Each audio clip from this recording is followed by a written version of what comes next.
All right, Shalom, Israel, Shalom, Shalom, brother Naquam, Shalom, brother Amos. Shalom. This is a little bit different. We going right into it. For brothers that don't know, we're going into tonight is a WFI special. So this is a WFI special, a WFI exclusive. For lack of better terms. And the topic of this live stream that we're going into is never before seen. Right, that's it. Never before seen. How the camp started, origins, inside information, and more. A lot of brothers they ask us, how did y'all come into the truth, or how the camp started, or what, how did things go, and what happened to this brother, and what happened to that guy. I used to see him, but I don't see him no more. And how did y'all get to the point of where y'all at as a body? And we've never had a set time. We give brothers, I know I give brothers, brief answers here and there because, it's a long story. It's a long story. It's a lot of pieces that go into it. It's a lot of history behind it. You know what I'm saying? So I give brothers a brief synopsis, but, now tonight, through the spirit of Pop Yahweh Shem Yahweh, where, we plan on going into that thing. We didn't, like I was telling Amos, we kind of talked about it. How do you want to do it? We're just going to go in the spirit. We didn't plan nothing out. You know what I'm saying? The spirit been on us to kind of go into it because things like this can be used to stir up the minds of a lot of brothers coming into this thing, and they can understand who they labor with, and get the feel for the brothers that break the scriptures down to them, and it can stir up their spirit to wax stronger and wax mightier based off of certain testimonies that they hear from brothers. God. You got to keep on getting there. God, yeah, it's actually a beautiful way that the Most High set it up, right? Because just all through the spirit, I would have never thought I'd be out on the highways and byways edifying Israel. I never would have thought I'd have met this brother, the brothers that we have labored with in the past, right? The brothers that we do labor with now. Everything was shaped perfectly through the Most High to be able to edify Israel and allow us to wake up a lot of people on a huge platform like YouTube. I remember watching the videos back in the day. I'd be like, man, I wish I could meet these teachers, and now I'm able to actually have interactions, have their number, and talk to them through the spirit. The Most High is just merciful the way it happens. So it's beautiful. It's beautiful, honestly. Yeah, it's beautiful, man, because when you in the world, when you coming into the truth, I don't think any brother, I could be wrong, I don't think no brother, when they find out they're Israel, the next thought in their mind is going out in the highways and byways. As soon as they find out they're Israel, right? Getting the camp going out and doing the work of the Most High. That's, that's stuff like that rarely happens. You know what I'm saying? You have a slim and none, but, the way that the Most High had the brotherhood come together, it's all how I came into the truth, and how each piece is set up in the spirit. It's all mercy from the Most High. Let me get this quick precept real quick. Right, this is I want to get this real quick. Proverbs chapter 17 and 17. Right, Proverbs 17 and 17. A friend loveth at all times, and a brother is born for adversity, right? So a brother's born for adversity. A brother's not born, or a brother in his truth, he's not born to rob you. Like your brother says, choppy. It's like, I'm gonna see if I can fix this real quick.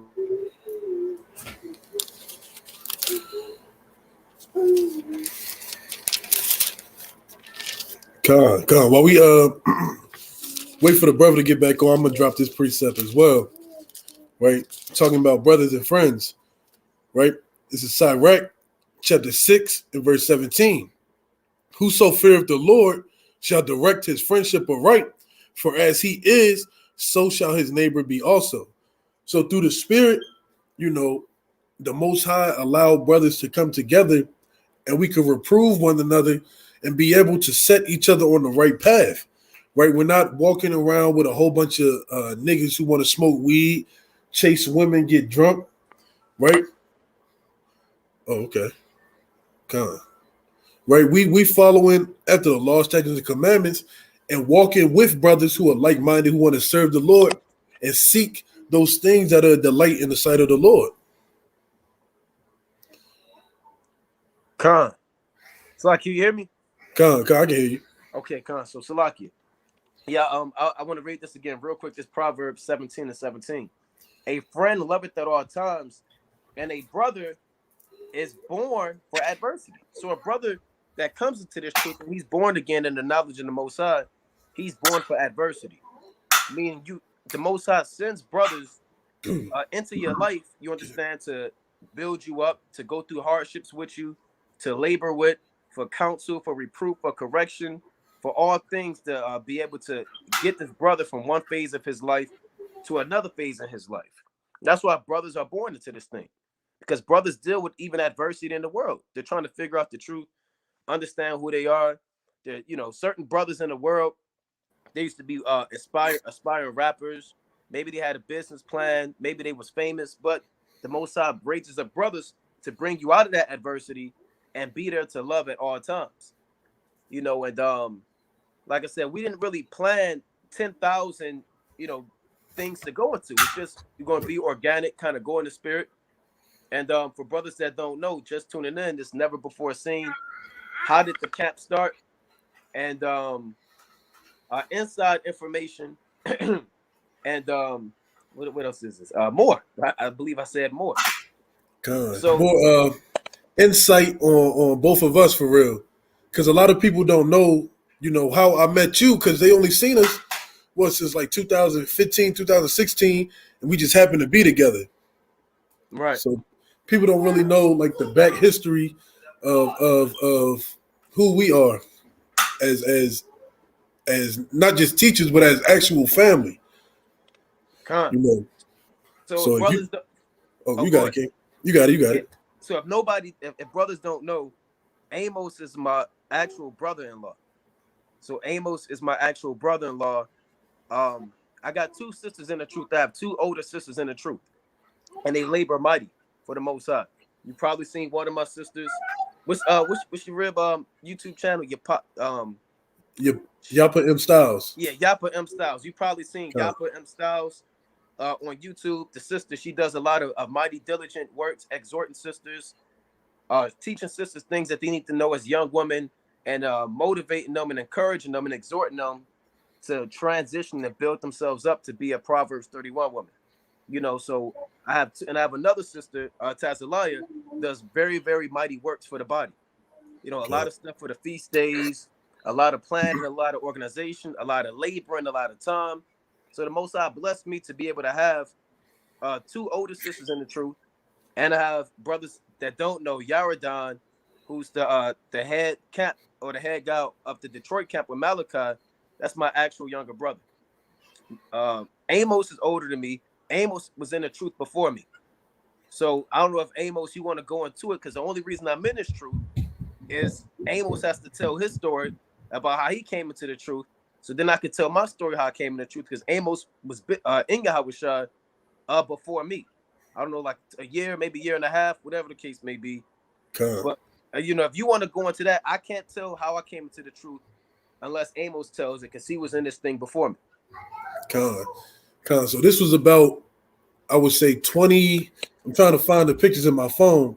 So it was about 2013, 2014. I actually found out that we were Israel. I was watching a lot of ISUPK, right?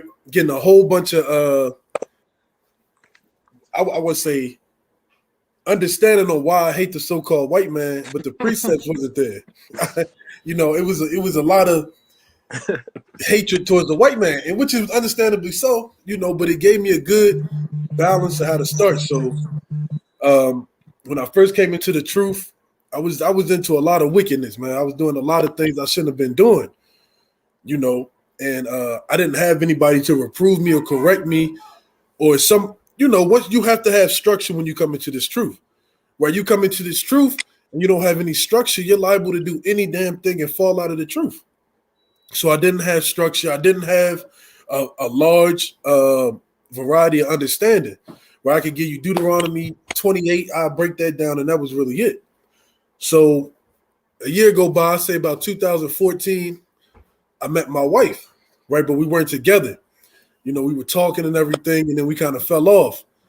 So we came back together, and this is from 2000. This is June 1st, 2014, right? So this was way back in the day. Way back in the day. Y'all probably can't see it. Wow. So this brother's giving you inside information. Con. He's showing pictures from 2014, Yeah, 2013. 2014. You know, you see that? So yeah, that was way back in the day. So I'm breaking it down, explaining what's going on, you know, and the Spirit is bearing witness through the precepts, through explaining everything and breaking it down. It just everything lined up perfectly. So about, I say, mid 2015, yeah, about 2015, my rib told her brothers, which is Naquam and Yardan, right? So then, you know, the Spirit started bearing witness with them. They started waxing mighty and mighty, right? And that's when, you know, because I don't want to just put it out there. Brothers did wickedness together. You know what I'm saying? We wasn't always walking in the understanding of the Lord. Right. So, you know, I have history with this brother before he came into the truth, right? So I seen the change on him, and it kind of lit a fire under me. I was like, if this brother can go hard like this, there's nothing stopping me. So the brother be out on the highways and byways, right, by himself. And my wife would be like, well, why don't you want to go out? And I kind of thought about it. And I ain't have no excuse. So I had to get up off my ass and go do what I had to do. And to kind of tie into that, like Amo said, he told my sister about the truth, and then in 2014, this was late 2014, she was telling me about the truth. You know what I'm saying? And you know, I wasn't dealing with it. Slakia. I wasn't dealing with it in a sense, man. I was kind of, you know, like, you know, all right, you know, I don't know about this Deuteronomy 28 thing you're talking about. You know, which is mercy from the Most High, because the Lord could have been like, oh yeah, you rejected the word, and then just send you out to the wolves, man. But you know, a seed, like the Lord said, let me get this precept real quick, man. Right? All it takes is a seed. Right? This is 1 Corinthians, the 3rd chapter. Right? Quick precept. 1 Corinthians chapter 3 and verse 6. I have planted, Apollos watered, but the Most High gave the increase. Right? So the Most High gives the increase at the end of the day. Right? The Lord can use a vessel to plant the seed, and you may not really get it. There's been times when we talk to brothers plenty of times, and they don't come into the knowledge until maybe 2 years later, maybe 5 months later, maybe 7 months later. And that's how it was with me. She was telling me the truth in 2014, and like brothers always say, a lot of times we come into this knowledge, or the Most High brings us in this thing when we at a low point. You know, when you're at your all-time low, when you don't have nothing, and you pretty much ass out, for lack of better terms, and you just reaching, looking for something to keep you up. And that's how it was with me.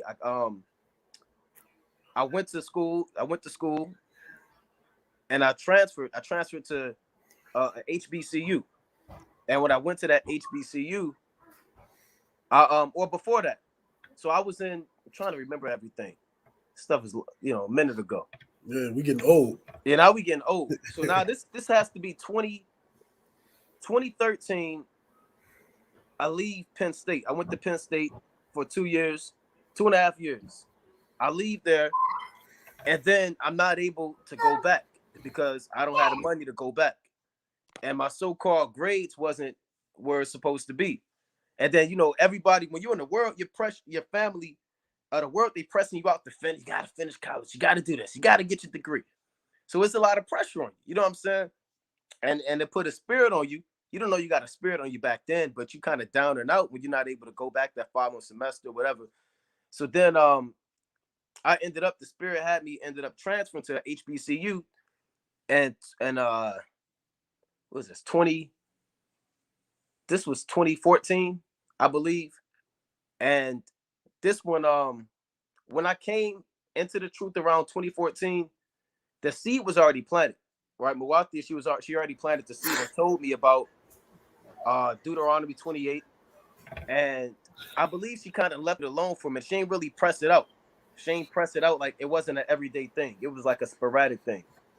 And around that time, I was doing my own research, but it wasn't the truth. Like I was watching the Hidden Colors series. Brothers remember that, the old Hidden Colors, with Tariq Nasheed, the old Dr. Umar Johnson, and all of that. And I was slowly, it's like the Most High had me um come into it in a way that he wanted me to understand it, because I'm a real like a analytical person. A lot of proof. I need a lot of proof. When I was in the where I was a real what's the word I'm looking for? Like a basically you're the type of dude that you You gotta need kind a lot of facts to you need a persuade you. lot of facts. There you go. You need 1,000 facts, because I'm not about to just sit there and listen to what you. Where's all of the facts? You Right. know what I'm saying? I ain't have a lot of facts. I had the seed planted. You know what I'm saying? And she told me, but the spirit had me not really get it until later. Then I was like, dang, she was really, breaking it down, or telling me about it. So I slowly started doing the research, watching the old Dr. Umar Johnson lectures, the old Hidden Colors, all of that Black history, right? All that so-called Black history that you go into, and I ended up, I ended up coming across Caesar Borgia's. It was a book, Hebrews in West Africa, I came across. And then it's like the Most High was showing me the truth without showing me the precepts at first. So then they showed me that. And then I believe my sister sent me the book of Isaiah. She said, you got to read Isaiah. And she was like, this is a scary. She told me it was a scary book. I believe out her mouth. She said, this is a scary book. She said, Isaiah is very scary. You need to read it. I don't know if she said that to make me read it or if it was a scary book. You know what I'm saying? I said, man, this book ain't scary. So I'm in my damn dorm room, like, doing things we shouldn't have been doing.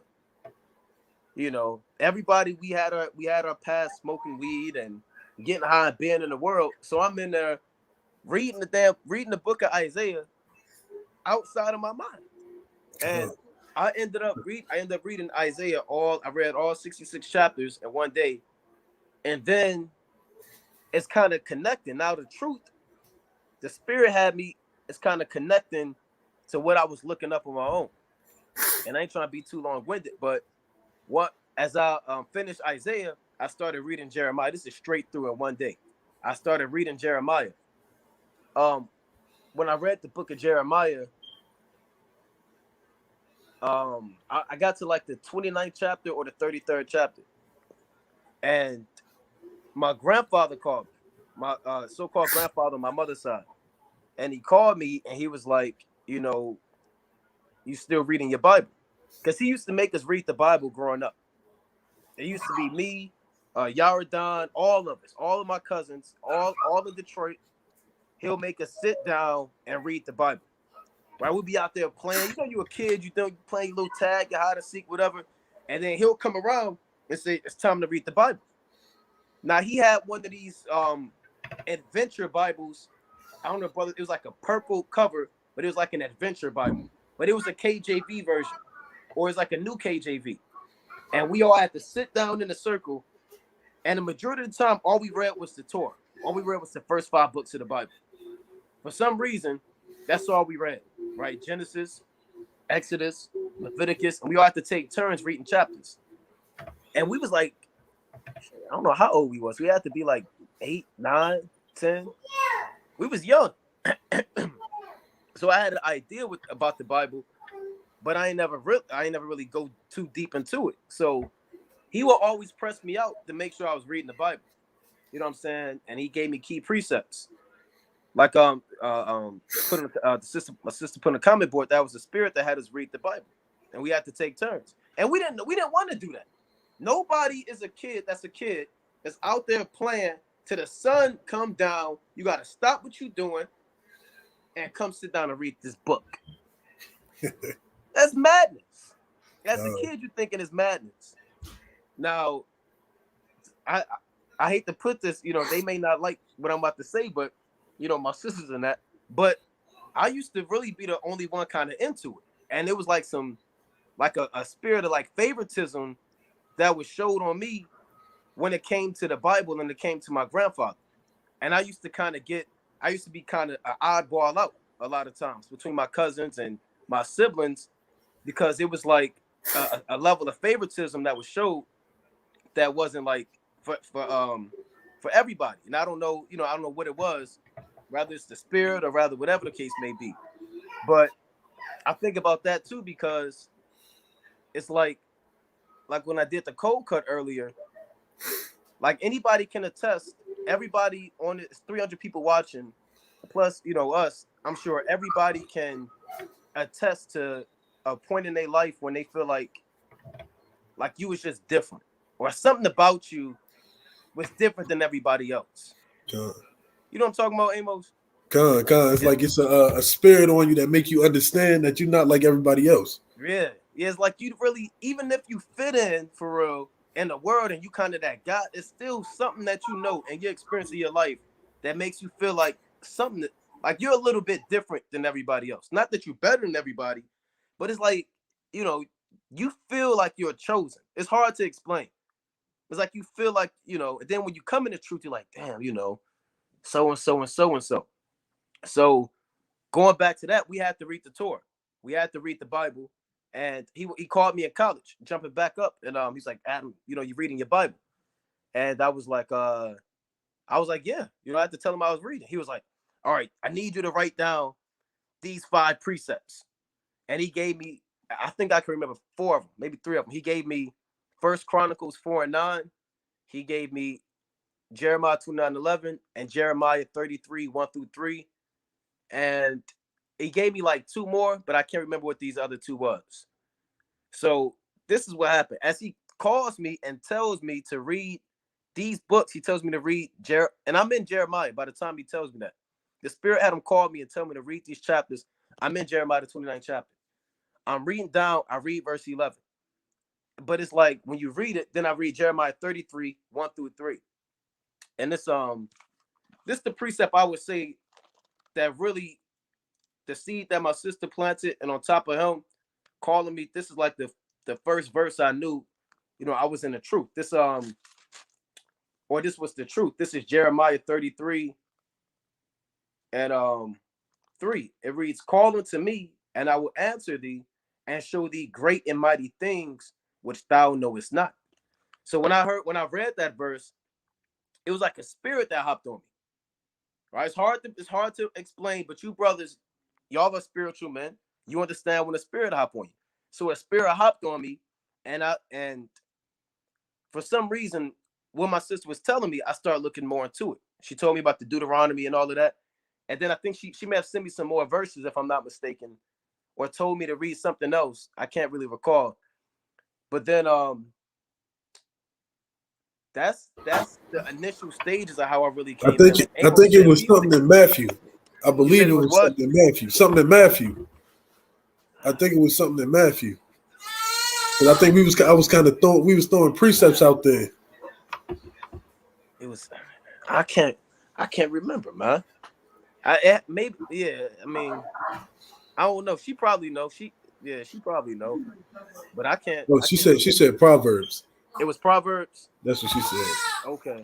Well, the spirit ended up kind of hopping on me, and from that point, all of the secular worldly information that I looked up, it started tying in into the truth.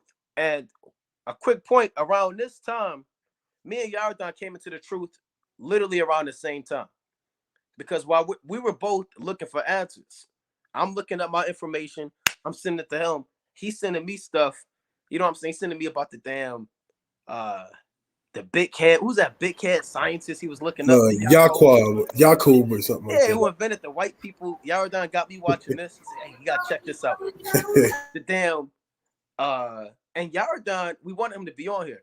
He used to be into that. I remember my uncle had a book about the Anunnaki or some folly, but Yardan, he was in the cut kind of trying to figure out what the hell was going on. And he had to be like young, like 10 years old. And he's sitting there reading these books trying to figure out what's going on. So we started coming into the truth around the same time. You know what I'm saying? And then my sister was already in the truth, and Amos was in it before us. But around that time, you know, you coming in, and then I'm reading, and then you on YouTube, you watching the video, and then somehow everybody knows what I'm talking about. A damn Israelite video pops up, but you don't know it's Israelite video. It's on the side. I believe it says YouTube used to be like a recommended. I think it was a recommended. That's how YouTube used to go. Good. And it's these guys, you just clicking. You don't even, it's like you're in a trance. You just on the damn thing and you just clicking. When you on that YouTube spirit, like TikTok, you just scrolling. You don't know why you scrolling, but you get caught in the trance scrolling for 30 minutes. So I'm on YouTube. I kind of click a video. I believe the very first video I clicked on, it was either a GMS video or an IUIC video. It may have been a GMS video. And they were going into the or it was an IUI. I can't really remember. But those was one of the first videos I watched, and they was talking to this orange head Edomite in GMS. They was like, you know, the RFID chip is coming. You know the mark of the beast is coming. And the guy was like, and they start cussing them out. They was like, man, fuck you, man, you so and so. And I got offended. You know, GMS back in the day, they used to be wild, man. You know, they was like, man, fuck you, so and so and so. You ain't gonna get it no way. You stupid so and so. And I got offended. I'm like, nah, I can't. This must not be the truth. So I stopped watching them. I was like, I can't watch them. Then I seen these guys in Peru, and I got clicked on one of their videos. You know. And, I think you put me hip to IUIC because I wasn't watching nobody but ISUPK. I was watching ISUPK heavy, man. You know, I wasn't learning nothing, but shoot. They gave me that zeal, man. I had a mean zeal. Them brothers in DC. Yeah. It was the Benjamite brother. I wish I remember their names. Remember they used to have the lion on fire in the front of their old videos with the Benjamite music in the background. Right. Something Zion. Yeah. Yeah, I remember that. I was watching those. And I was telling somebody. Oh, Salaki, go ahead. I said I used to just watch those all day long, man. I mean, playing nonstop, just rotating. Come. And I was gonna say, man, when we came in, it wasn't a lot of camps. Now you got 1,000 camps. Come. I mean, you could pick and choose. You got camps, you got WFI, you got Sakara, you got GMS, IUIC, Sons of Thunder, HOI. On YouTube, now these camps may have been there, but on YouTube, it wasn't a lot of camps that got a lot of airtime, for lack of better terms. You didn't see them out there, I'll put it like that. The only camps that you really saw out on the highways and byways was GMS, IUIC, and ISUPK, but I never really saw ISUPK videos. Like the brother even said the views on camps wasn't a lot either. Yeah, they was real low. Yeah, they was real low. And it wasn't, like I said, you didn't have that many options to choose from. So a lot of people that came in the truth around that time, you really came in through one of those avenues. Cool. And I believe, I could be mistaken, they can come on and correct me, but I believe Sakari was just kicking off as a camp around 2013, maybe 2014. I have to go back and see the videos. Maybe I can hit up Alizar or something. He can explain it, but I believe they might have done a video, but it wasn't. You didn't even see a Sakari camp out there like. Oh, Salakia, somebody said AOC too. Yeah, AOC was out there. General Hashar was out there. God. Right? Yeah, Hashar was out there, and how could I forget? HOI was out there.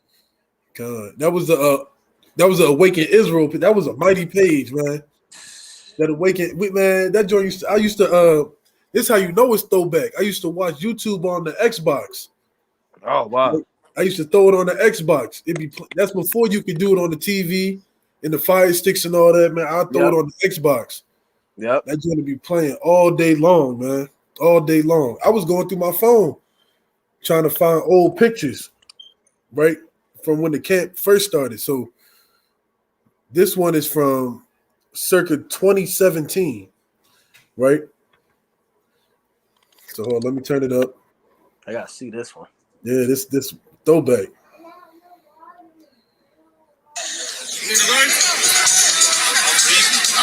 Revelation 13 is we bring that out. Go to Isaiah 14 1. We brought it out 2 times already. That brother could die. Go to Jeremiah 30 16. Yeah, we're gonna show you something real quick. Chapter 30, verse 16.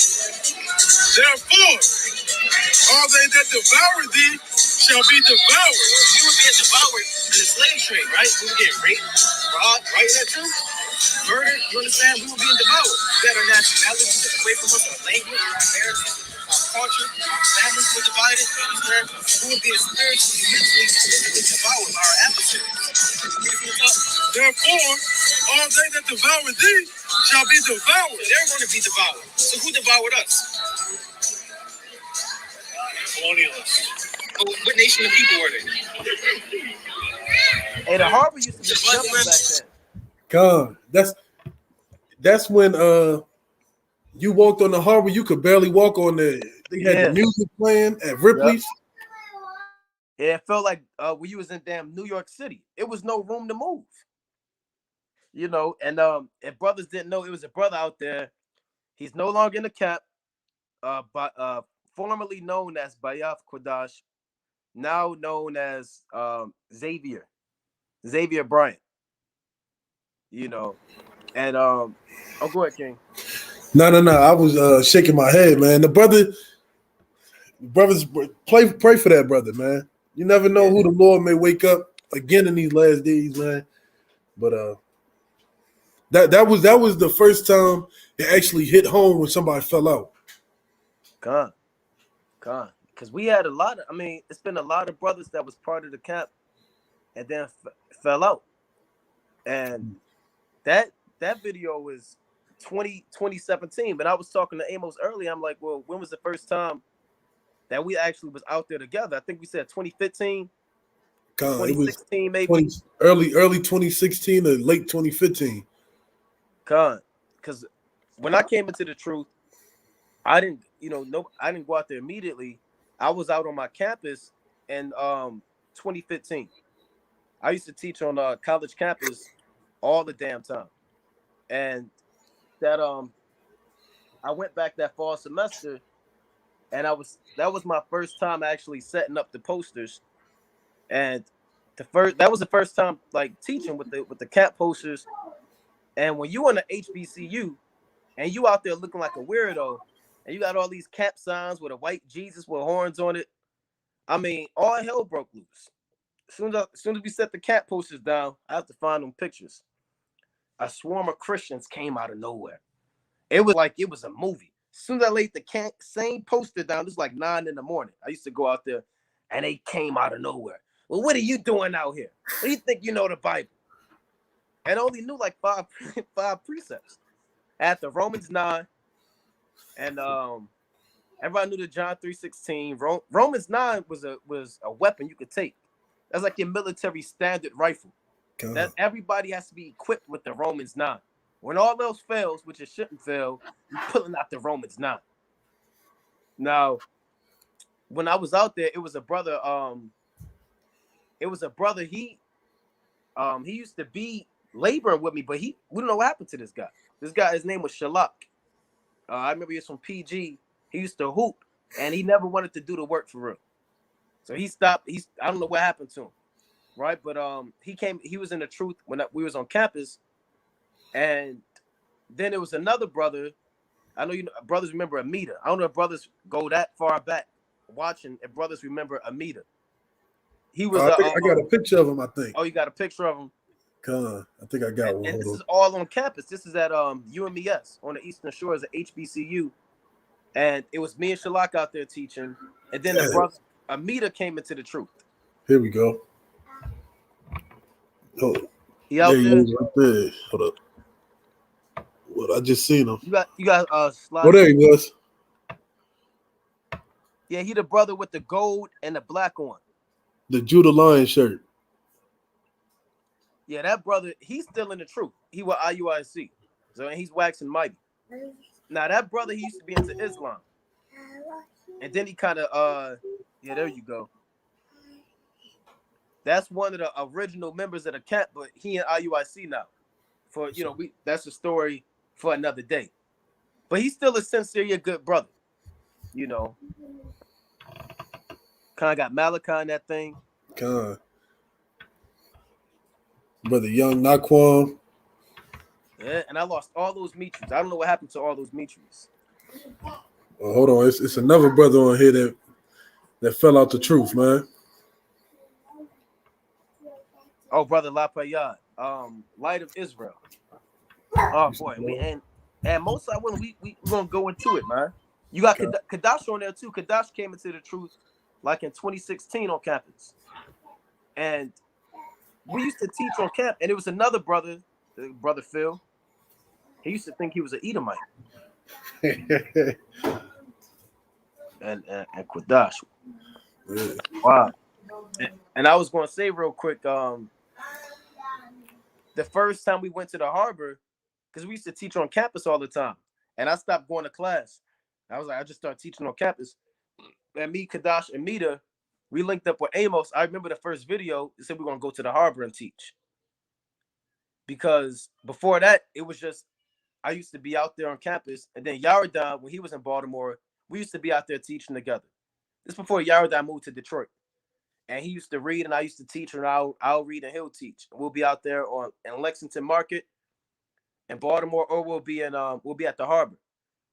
And when Yaradan moved back to Detroit, that might have been like 2015, maybe. That's when all of us linked up at the harbor. It was myself, because Amos came out before all of those brothers came to the harbor. We was at the harbor teaching, I think, it was a nighttime camp. Like 2015, 2016.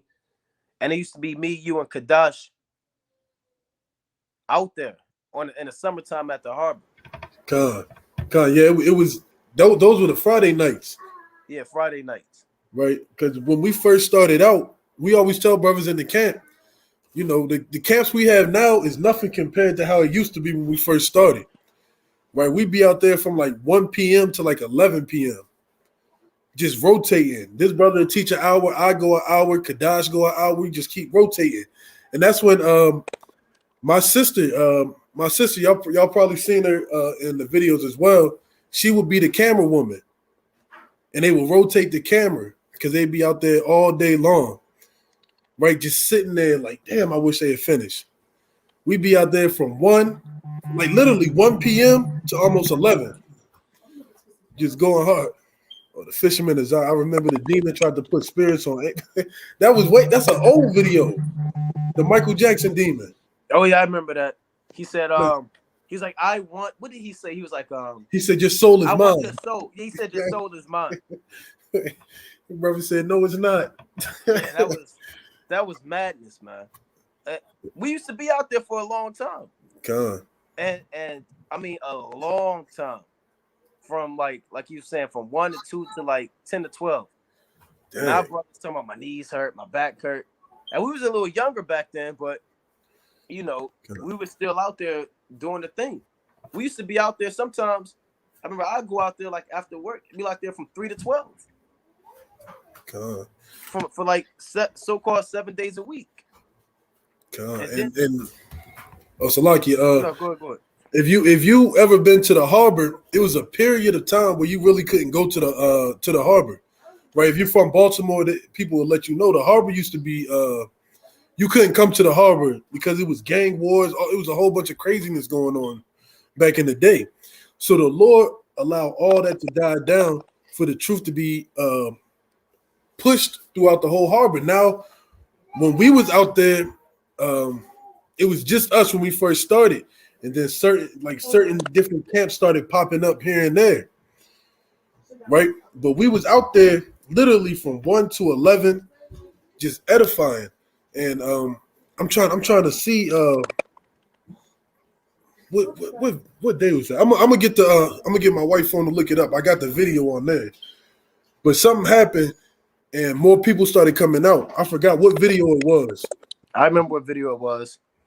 It was the rebellious. It was the Christian woman. It was the Christian woman. Yeah, it was the Christian woman. That's before the Mormons. The Mormons. Right. The Mormons like boomed it, but the video, it was a Christian woman and her mother that was out there. She kind of looked like a dyke, God. And I think you was teaching, then I came in and started teaching, or Kadash was teaching, something like that. And it was a nighttime when you had piss poor camera quality from my old Android phone. We was recording off of I had an old LG nasty phone, and you could barely hear what was going on.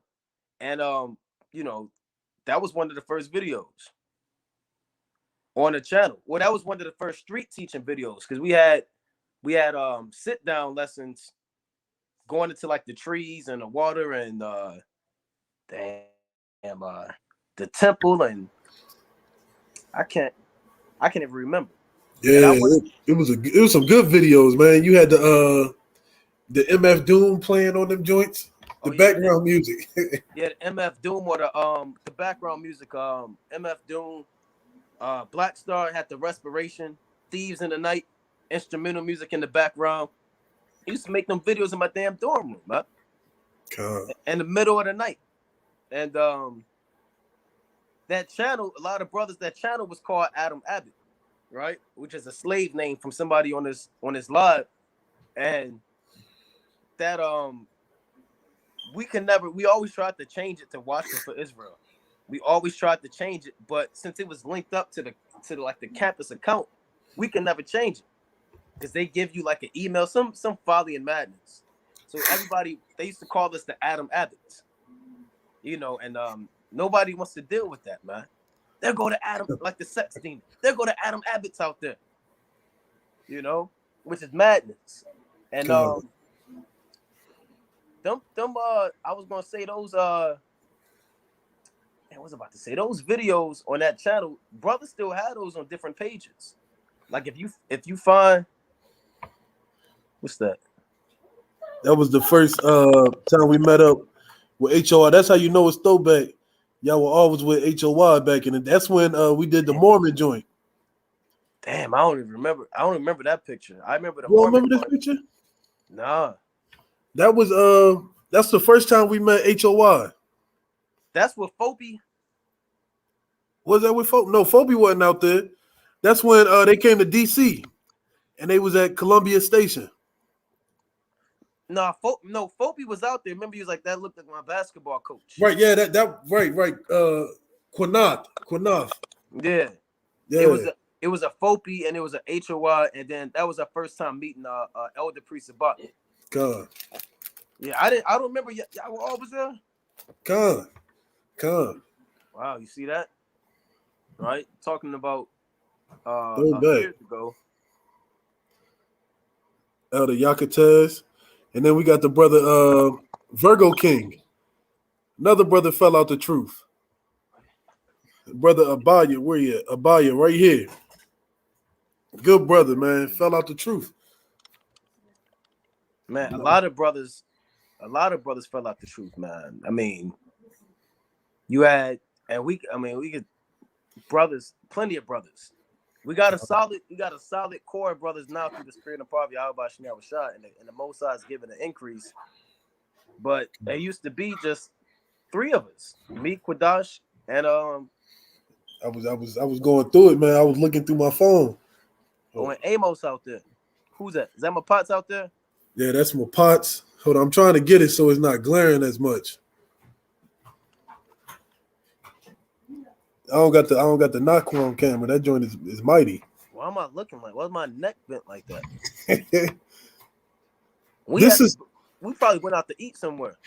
Yeah, I think we was at Olive Garden. Yeah, I believe we did go to Olive Garden. And this was a solid 5. This 5 was around before anybody else started branching off. Background story: me and my pots, we grew up together. Right, so I knew my pots in the world, right? I knew my pots when he used to scare people, man. He used to have everybody shook. Dude, 5'3", 110 pounds, had everybody scared of him, right? So I knew my pots in the world, and through the spirit, the Most High allowed us to link up and labor together. So it was just a solid 5 of us, really, for a good minute. It went in Malachi. That's when Malachi came around during that time. And it was myself and Amos and Quadash. Yardan was in Detroit. Those the original 4 members of the camp. And then, like Amos said, Mapats was the next man up. He was the 5th guy that joined the camp. God. And Mapats knew Adriel somewhere from social media. And then Adriel started coming out. Adriel started teaching the first time he came out, I think, or the second time. I don't know what happened, but he was teaching. One of the first. Throw him out there. Yeah, threw him out there. He brought it out. God. And we called that team the starting 5, because that was the 5 members of the camp that was in Baltimore that held it down. Malachi, I knew Malachi before Mapats and Adriel joined the camp, because Malachi used to have his own YouTube channel called Saint Malachi. I don't know if brothers remember that. He used to have his own channel called Saint Malachi. And Jeremiah in the Cleveland camp, the head of the Cleveland camp, he used to watch the videos, and I remember them on the comment board. Saint Malachi and Jeremiah was Trade Day. It was like Trade Day 216 or Trade Day something. And I don't know how I got in contact with Malachi, but we found out he lived at PG. And I think we was going to camp in DC, and Quadash, we asked Quadash rather to pick up. Can you pick up Malachi? He ain't even know him. Can you pick up this brother? He want to come to camp. He want to labor. He pick up Malachi. Malachi come to camp. Malachi's like 17 years old, maybe 18. And then Malachi been in the camp since. God. That's how it went. It was myself, Yardan, and Amos, and Kadash, Mapats, Adriel, and then Malachi. God, man. Man, let's bring back memories, man. I wish I had my old phone to go through all the pictures, man. Yeah, got a lot of. I'm gonna see if I can pull some up. I got some old pictures on here. I had them on my phone, but I didn't. Like I said, I ain't really plan on going into it. And somebody asked how we came up with the camp name, and I could barely remember that. I remember it was sometime in Detroit, because we had the camp name in college, in campus. This before we went down to the harbor. Malachi said, "Send me the link." Oh, Malachi trying to hop on. I'm gonna send Malachi the link. You know what it was? I remembered. It was I got it in my phone. It was the first feast day we kept, and you brought Kadash down. Right. Remember, we was in the apartment playing 2K, and you said, "What do you think about the name Watchmen for Israel?" I said, "That sounds awful." And you know what's crazy? That's a mighty name through the spirit. Watch for Israel is a mighty name. And I remember I was in Detroit.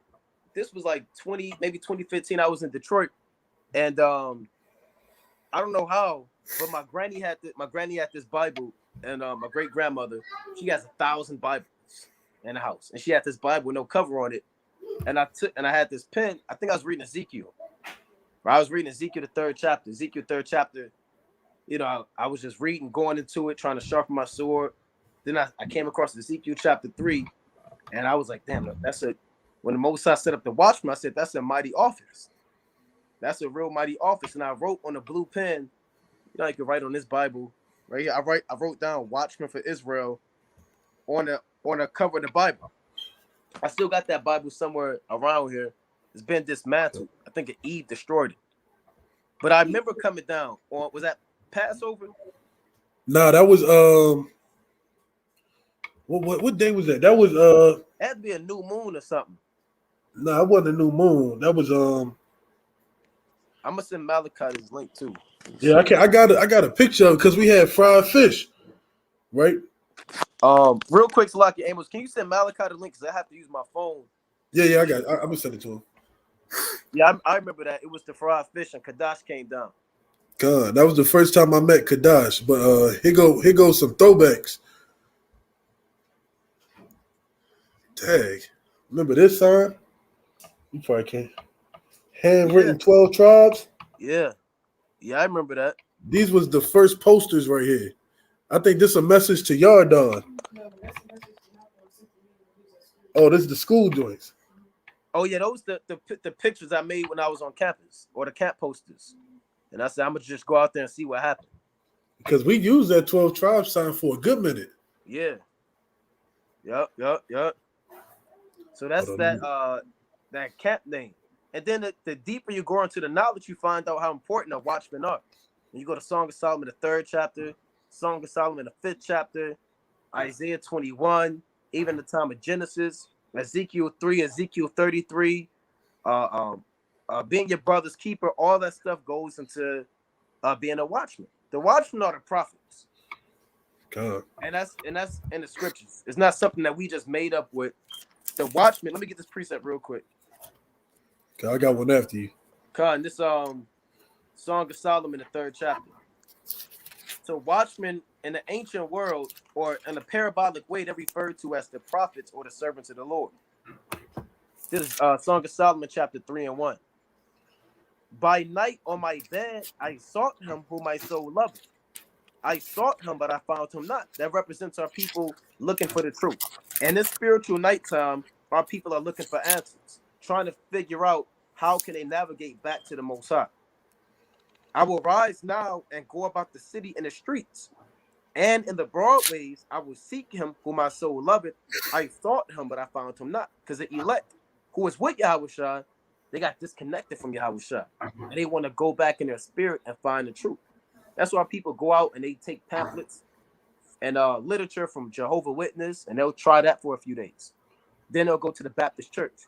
Then they'll go into a mosque because they're looking for the truth. Here's the point of verse 3. The watchmen that go about the city found me, to whom I said, saw ye him whom my soul loveth. So the watchmen patrol the streets at night. And it's spiritual nighttime. The watchmen are on guard. They don't get no rest. It's their job to protect the city at nighttime. So this brother, he's asking for the truth. And it says, the watchmen that go about the city found me, to whom I said, saw ye him whom my soul loveth. It was a little that I passed from them, but I found him whom my soul loveth. I held him and would not let him go until I had brought him into my mother's house and into the chamber of her that conceives me. You see that? So the watchmen go about the highways and byways and give our people the truth so they can be born again. You on mute, King. Can you hear me? Khan, I got Yaradon in the background. Okay, Khan. Shalom, Yardan. Shalom. Right, I sent it to Malachi. He should be hopping on real quick. He said it ain't working. It took me to the website. I'm gonna send it again, Malachi. Salakia. This Isaiah chapter 62 and verse 6. I have set watchmen upon the walls, O Jerusalem, which shall neither hold their peace day nor night. They that make mention of the Lord keep not silence. And literally, that's what we was doing, man. It wasn't no peace when you came to the harbor, man. It was wartime when you stepped on that harbor, man. Right? The old harbor, right? Not since the pandemic, but the harbor before the pandemic. Salakia. Hey, baby, go to the bathroom and calm down. Right? The harbor pre-pandemic, it was war every time you went out there, man. We was ready to fight almost every other hour. Yeah. Right? We was out there giving these people hell, man. So it says, hold not peace day nor night. Right, verse 7. And give him no rest till he establish, until he make Jerusalem a praise in the earth. It got so bad that the Ripleys, believe it or not, they started playing the same 3 songs over and over and over and over and over. Man, it got so vexing. I was ready to rip out the stereo system, man. Yeah, that was Pitbull, Katy Perry, and what's that dude name? McElroy, is that his name? Macklemore. Wasn't the Macklemore Pitbull and Katy Perry the same songs over and over? And it was I guess sometimes I get the feeling. Yeah. Oh man, I hate that song. Yeah, that's madness, man. And I believe they did that on purpose. God, absolutely. Because they used to have a large variety of songs, man. They used to be jamming out there. Yeah. Yep. They used to be jamming, man. We had to get on brothers because brothers started sitting back there singing, bopping their head the way they used to play the music. God. Yeah, that used to be it used to be crazy out there. Now it's still, you still get your people out there, but them spirits out there initially, all hell was breaking loose, man. And when we was out there, they used to try us because we wasn't as deep. So we used to get into a lot. We used to be out there like 5 deep, and people felt like they can kind of say what they want to say to you. Right. So now, the body is kind of growing. I believe after these 5 brothers that we named, or these 7, myself, and then Amos and Yaradon and Kadash and Malachi, Adriel, Mapat, I believe, if I'm not mistaken, Araya joined next. No. I think a bar came before Ryan, right? I don't Somebody know. had that dream. I don't Remember know. I had the dream. That somebody came, and then I think a bar came up, and then he had a vision that somebody else was going to come up. No, that's something different. That's a different dream. Hold on. I thought these came around the same time, like same week. Well, I know the first time we met Gabar, we went to DC, and he came to the Unity camp in DC, and he came to camp that next week.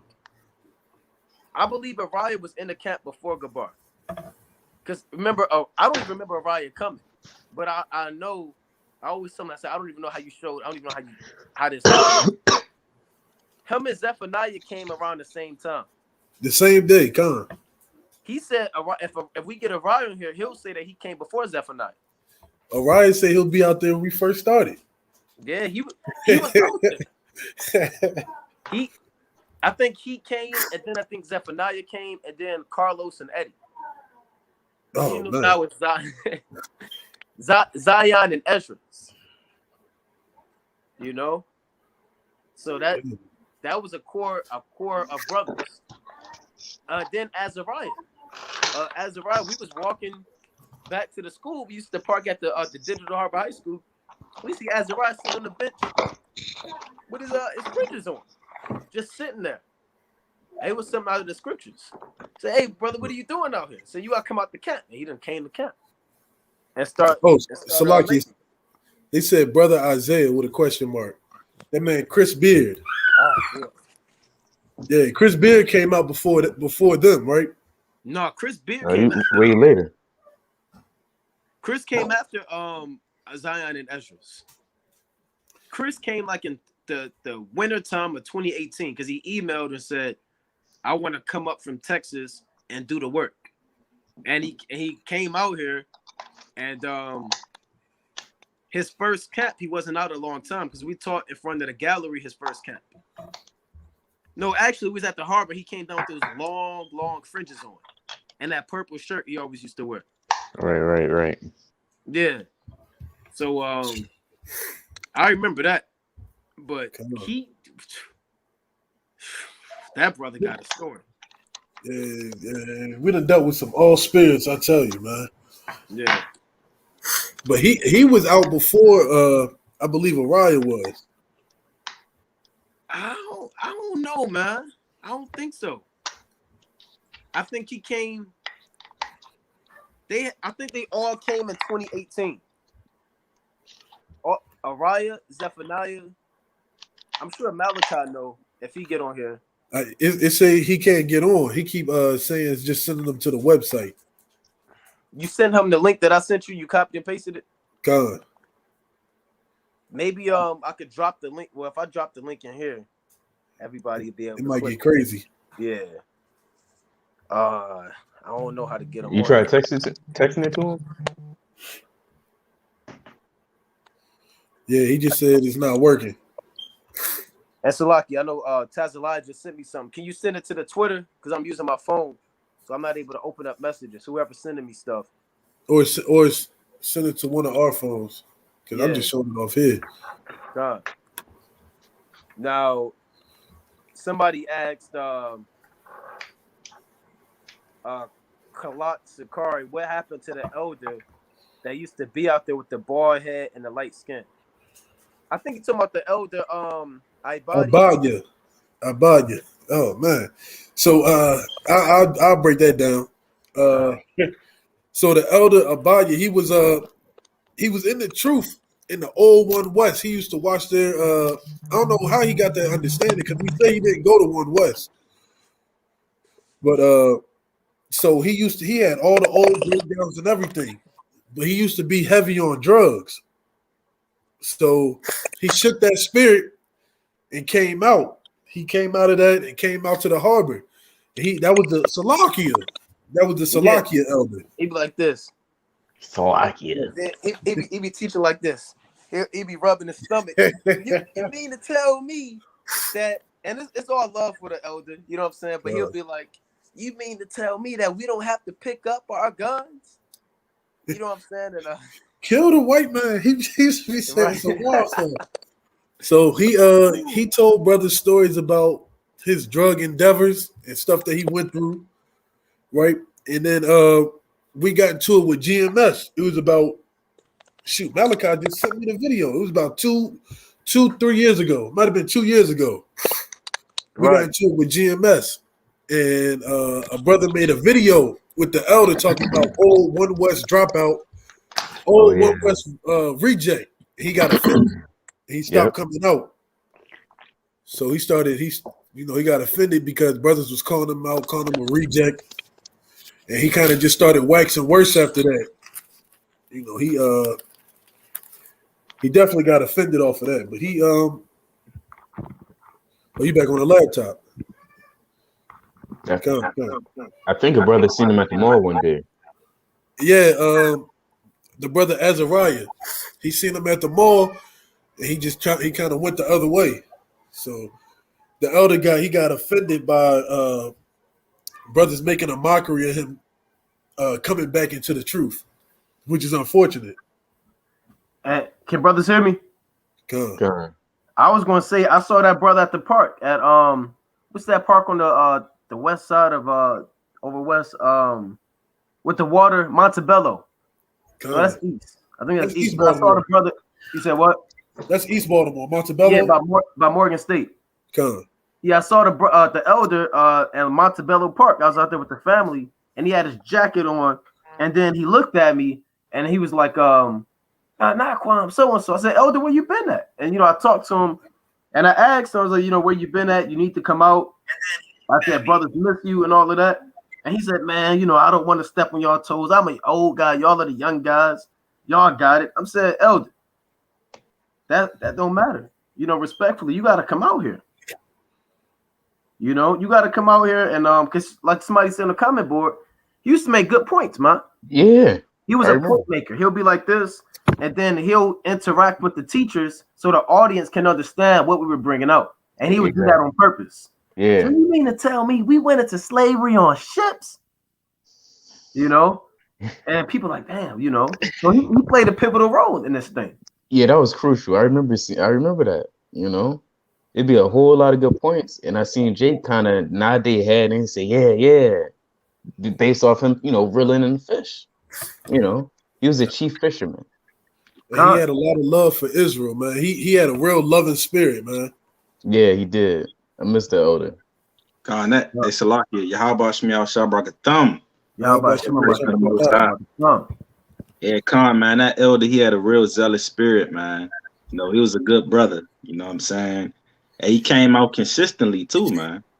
Yeah. Fervently, week in and week out. Like putting a lot of young men to shame. You know what I'm saying? He was doing his thing. So, man, Most High willing that elder is still enduring in his truth, man. But that goes to show you, man, a lot of brothers out there, you can offend the little ones, man. Because, a situation happened where, GMS kind of came for brothers and it kind of startled the elder. Yeah. You know what I'm saying? And he just stopped coming around. Yep. And he kind of told us he let them brothers put fear in them.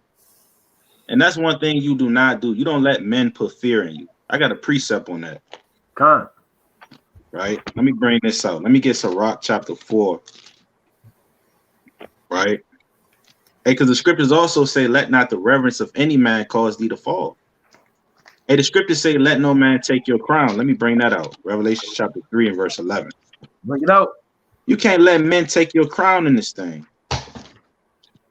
offend you. Now you don't want to come to camp no more. Let's get Revelation chapter 3 and verse 11. Behold, I come quickly.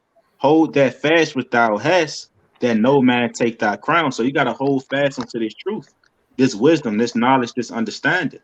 You can't let a man discourage you from congregating among your brothers, from going out there and doing the work of the Lord. Hey, man, because that elder, he was sharp too, man. Yeah. He was sharp with the precepts. Always had mighty points. Yeah. Hey, the Spirit of the Lord was upon that man. God. You know? Hey, but you gotta be rooted once you come in this truth, man. You have to be rooted. You have to be built on a solid foundation. If you're not, you're going to wither away. We have seen this happen among many men that come into the congregation. You know. God. And I got a question for you, Malachi. Who joined the camp first, Ariah or Gabar? Oh, that's a good question. They They might have joined around the same time. I'm gonna have to. We gonna resolve this thing, man. We got to get down to the bottom of it. Yeah, we gotta figure that out. We got to get down to the bottom of it, right? I saw somebody ask, what happened to Edris? Somebody asked what happened to Edris. Well, I'll deal with that one. God. I'll tackle that one. So now I got my phone, right? Can brothers hear me? God. All right. Somebody asked, so now we got to bring it out. Like I said, this is inside information, never before seen. This is Esdras. For brothers that don't know, this is Esdras. Now, Esdras, somebody said Puerto Rican, he's a Zebulonite. He's a Zebulonite, and the brother that came with him was Zion, another Zebulonite. Now, this brother, he had a heavy zeal. You know, he had a heavy zeal on him, and he was excited to come to camp, and you know, he wanted to get it in, and he was overall a good brother to be around. It's not like brothers, you know, here come everyone put him in the mouth. No, go ahead, Malachi. I was gonna say Salakia, man. You know, I was around the Northern Kingdom brothers all the time, man. Because brothers would pick me up to camp. You know, I kept a couple new moons with them brothers. Kind of went out with them. I used to hang with the Northern Kingdom brothers, man. Yeah. You know, so you know, I kind of built a good relationship with them brothers. Humble brothers, man. Mighty brothers too. You know. Mighty brothers, and you know, you can only be mighty until Satan has his way with you. Right. And now, you know, once Satan has his mind and has you in his vicinity, then things like this happen. Yeah, it's a saying in boxing, everybody got a plan until they get hit. Yeah.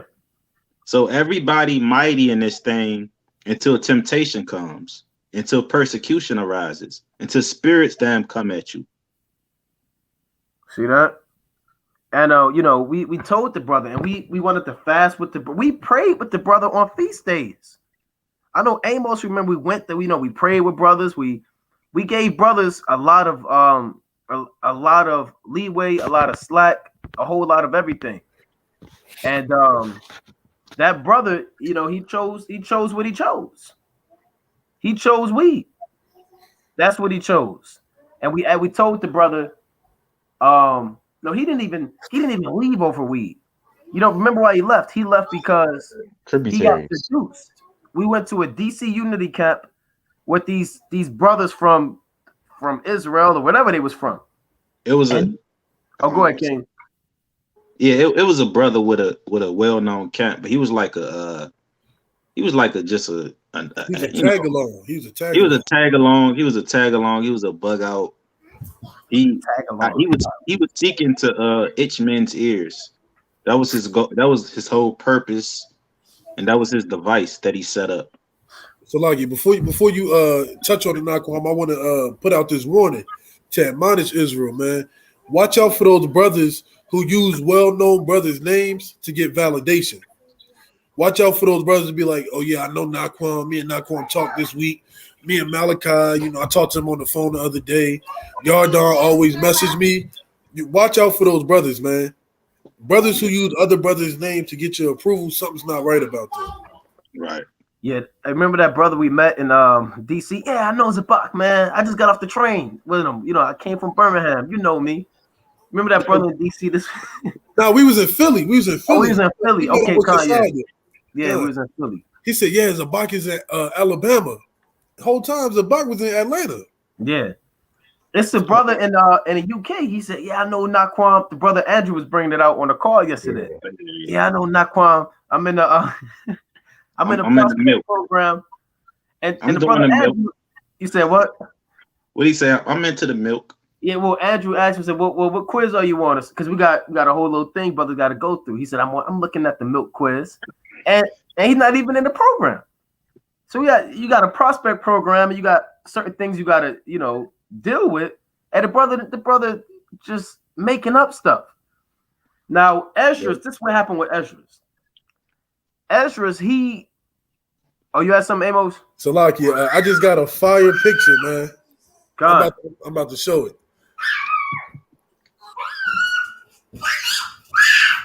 Where's that, Mark? Hold on. I'm about to zoom in so everybody can see. I gotta see who came to the camp first, Araya or Gabar, because I see them both in the picture. Salagi, so we got the brother Araya, Zephaniah, brother Edris. Who there in the back? Brother Delano in the back. Oh boy. Wait, hold on. I'm about to zoom in on the right. This is a fire picture, man. I never seen this. I never seen that one before either. Yeah, this joint look like something from a movie. I'm about to call this brother. It really might have been Araya. Malachi, me, Chris Bill. Look at Gabar, man. Look at Gabar. Hey, that's mighty. Let me see that picture. I'm gonna send it. That's old school. Who took that picture? That's that unity camp when them brothers from Philly came down. Con.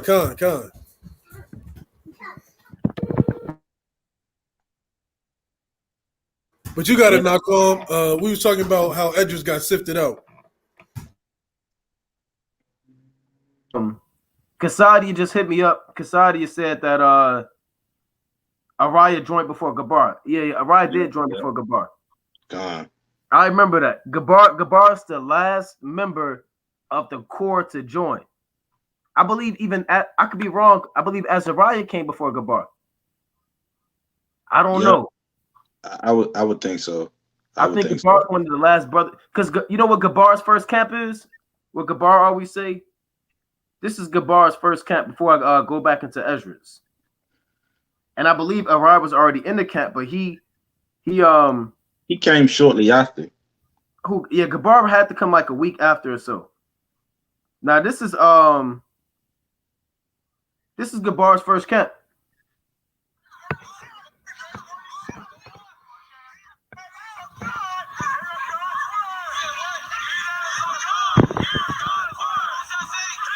This is when the dyke came and she was dancing in the background, and the police came and surrounded the camp.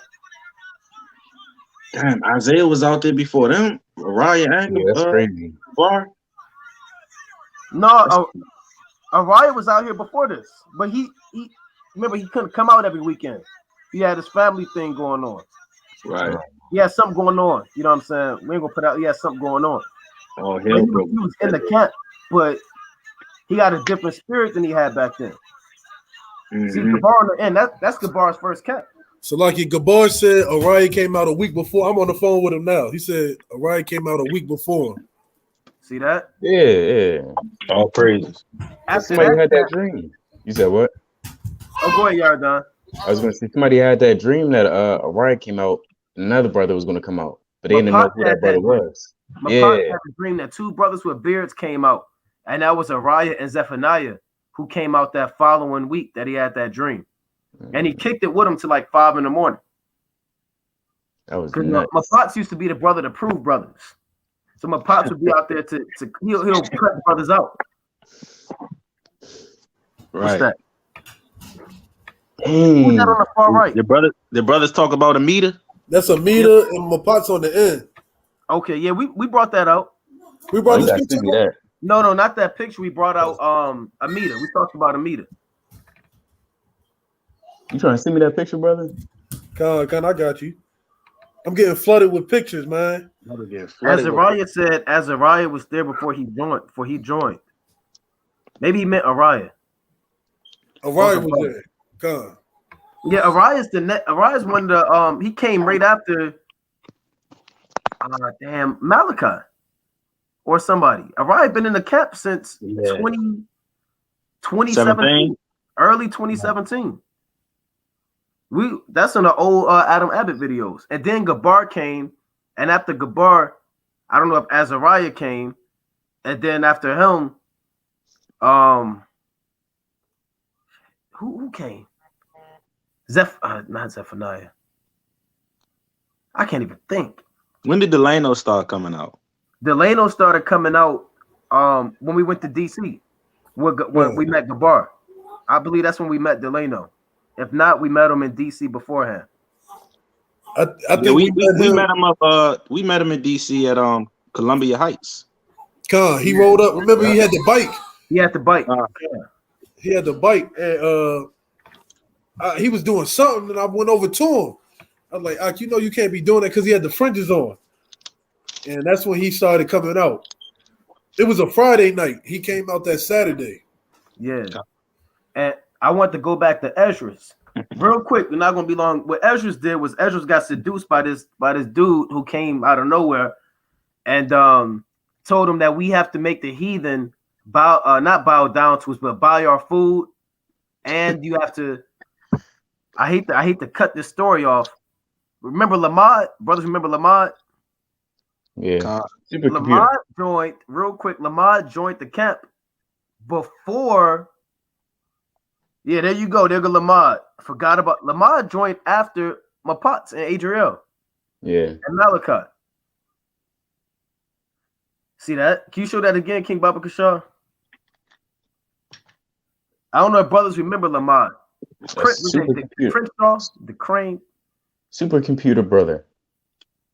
Yep. Now that brother started believing that the mark of the beast was the supercomputer in Belgium. And I believe he shaved his head and fled into the wilderness of California.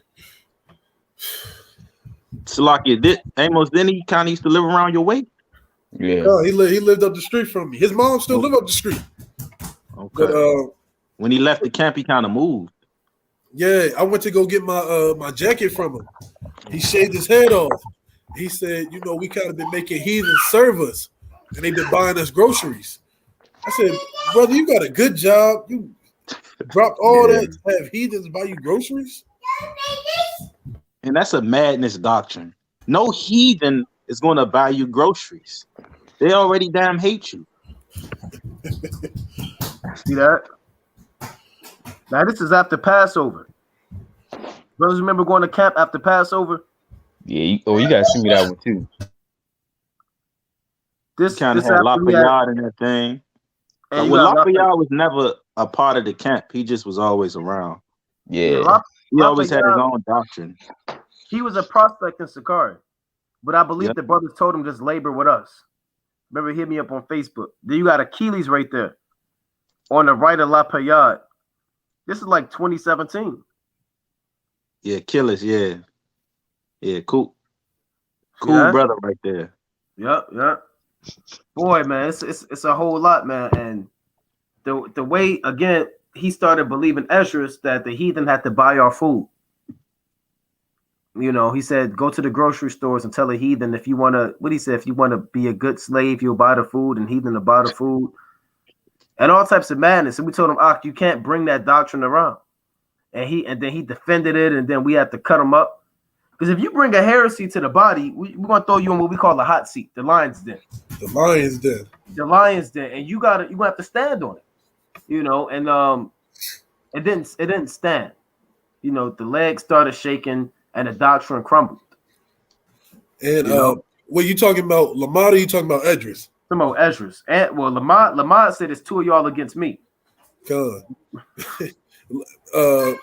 With the hot seat, what we do is you go in the middle. You get circled. We put a circle around you. And we put a circle around you. And we say, well, you got to defend the doctrine that you're standing by. So say like somebody believes that women can wear pants, right? Women can wear pants. So you got 7 different brothers coming at you with precepts, cutting you up. And it's difficult to withstand that lion's den, man. It's difficult to withstand it. And the brother couldn't do. He said the heathens were supposed to be paying us tributaries while we're in captivity. Right. And we told him, we told him you can't do that, man. And then we had one brother, Zion.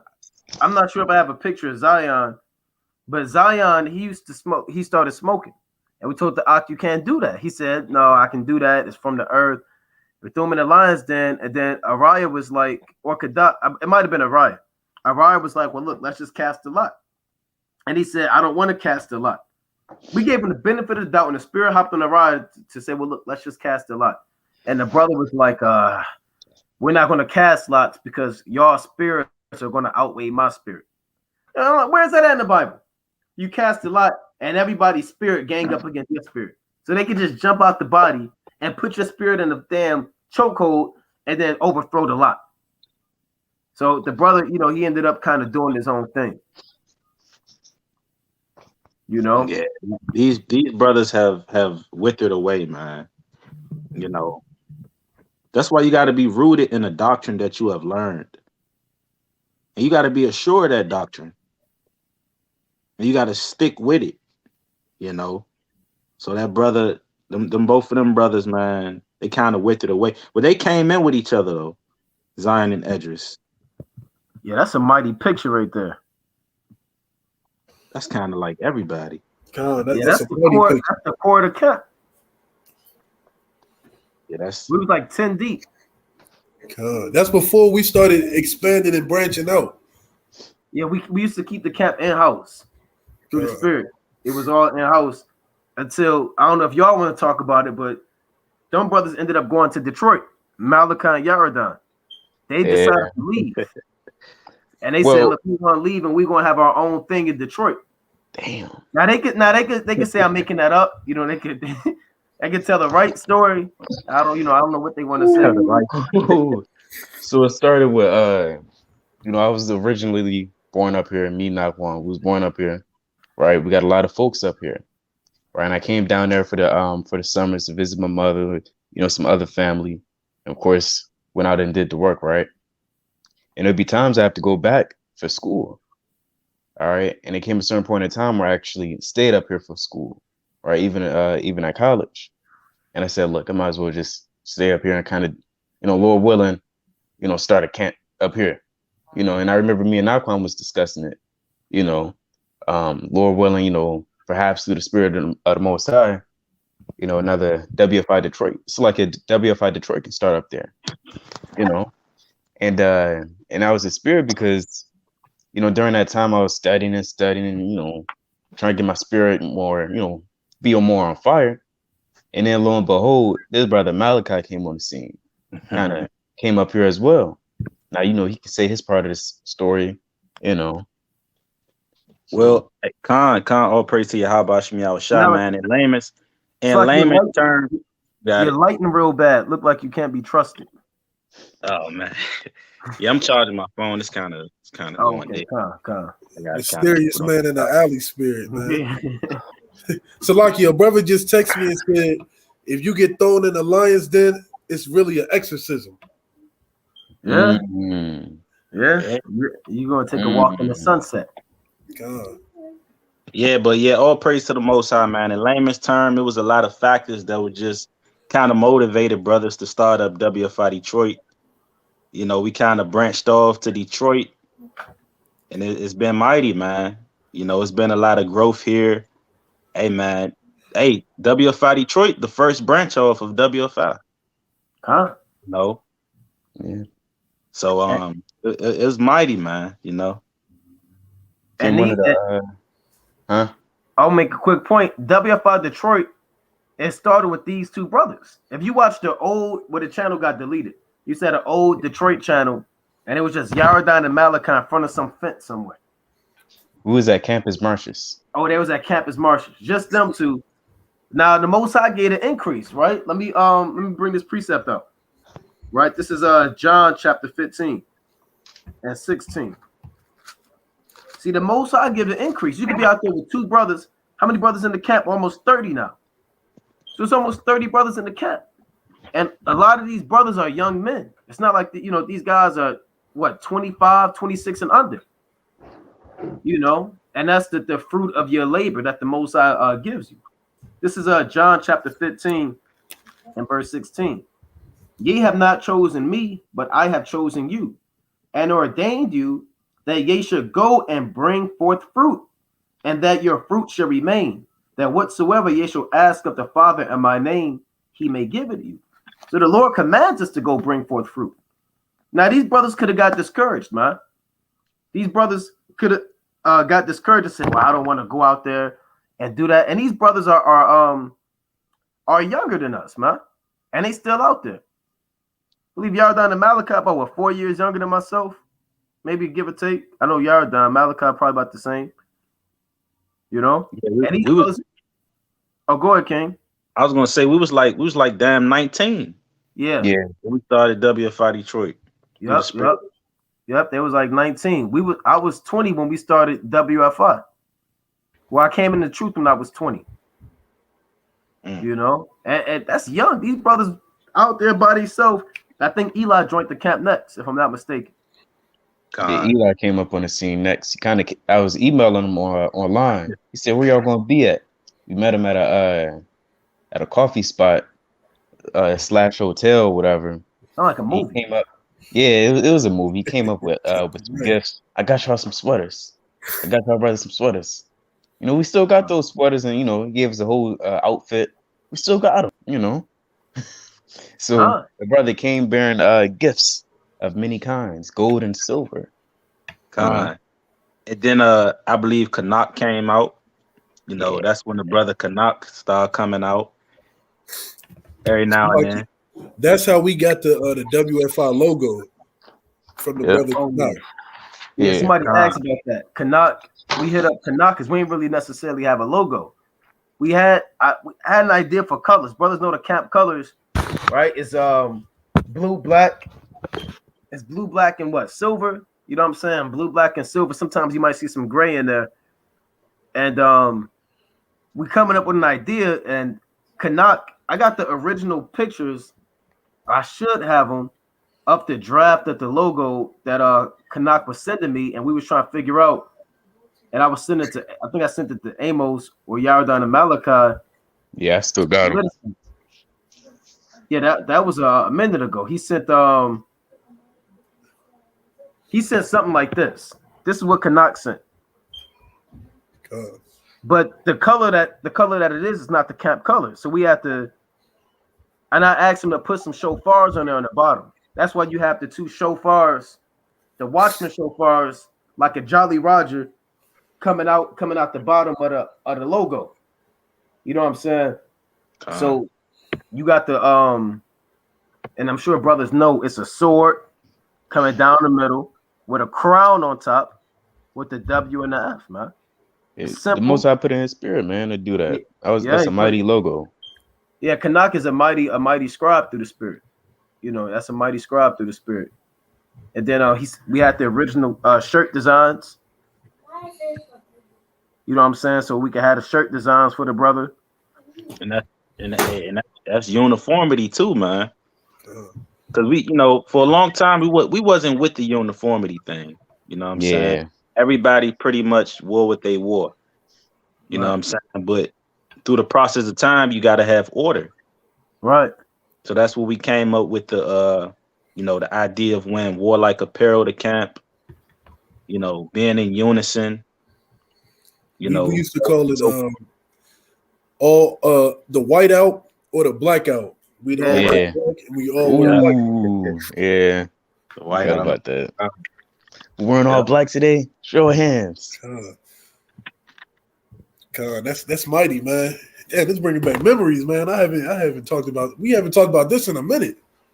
I actually remember Malcolm hit me up one day. He said, "What you think about Watchmen for Israel? How does that sound?" I was like, "That sound cool." And it was on the phone, He said, "Hey, that's a mighty name."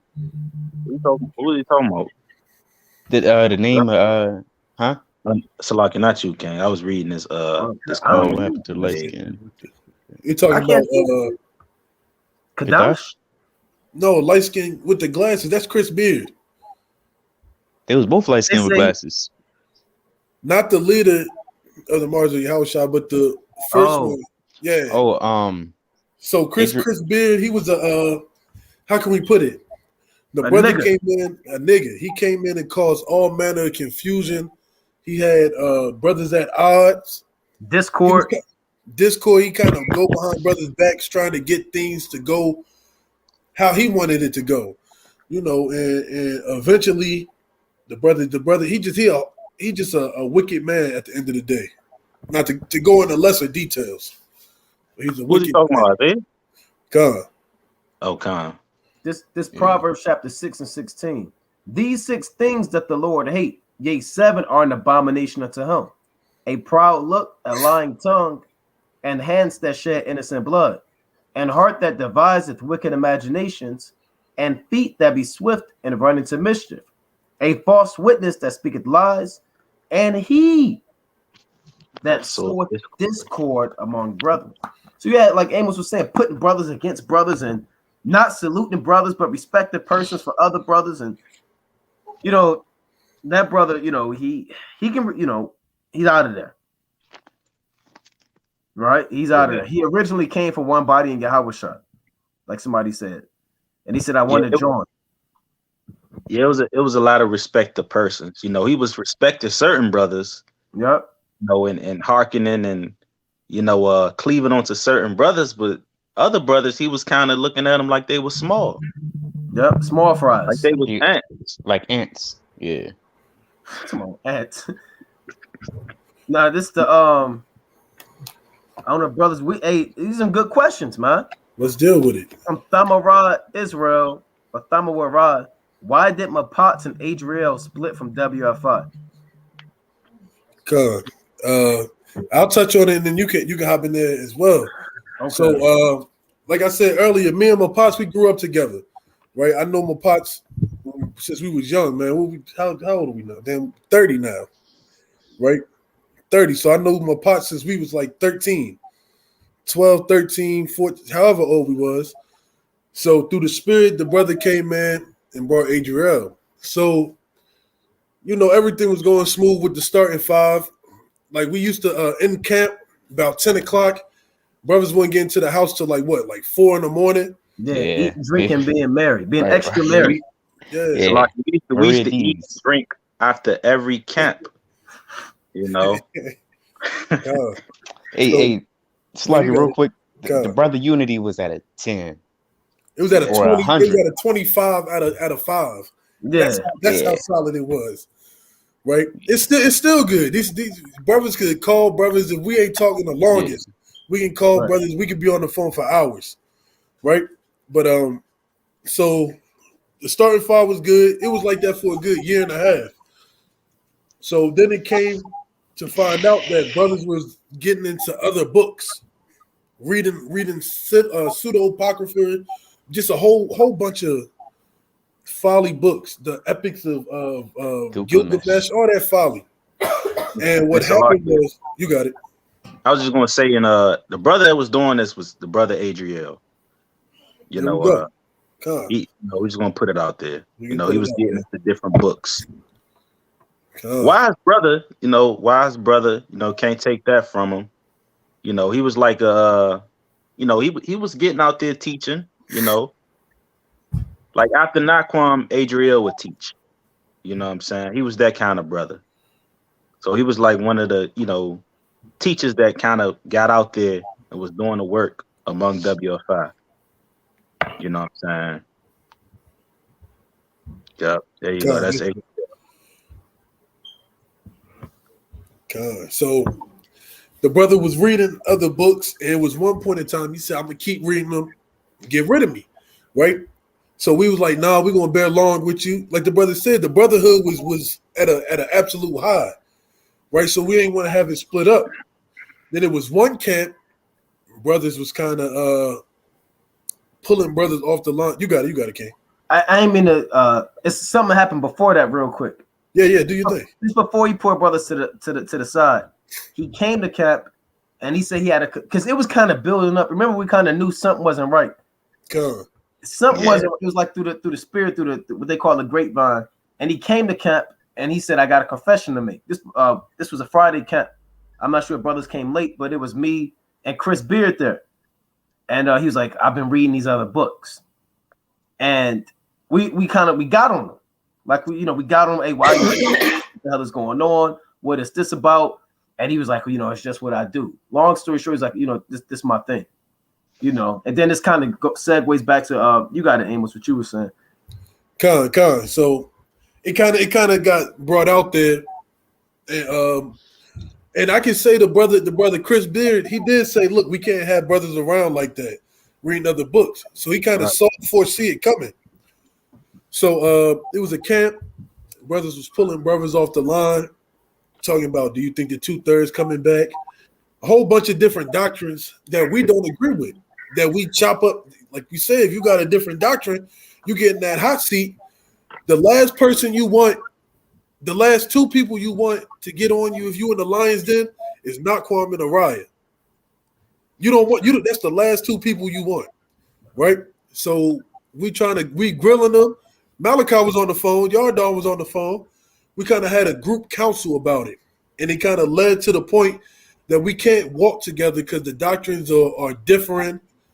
Oh, and it was regeneration. That was the other one. Yeah. Right, 2/3 regeneration, hell, and what was the mark of the beast? Right, the mark of the beast. Right, yeah. So that was a big one. And that was the big one. That was in my parts. He was heavy on that. He was. I remember conversations with him. He kept saying, "What about this?" And through the spirit, I was telling him, look, you gotta explain this on the third. And he got kind of mad. There's some things he got kind of mad at it. So you gotta explain it. And it's a learning experience, man. Because back then we was bearing along with brothers, joking about it, from time to time, having little debates. But it was serious, man. It was dead serious. We now we take things like that very serious.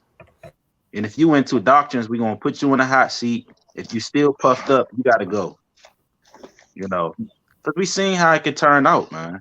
Again, these brothers pulling brothers to the side. Brothers kind of pulled me to the side. I believe this was a Morgan State homecoming. Yeah, this was the Morgan State homecoming.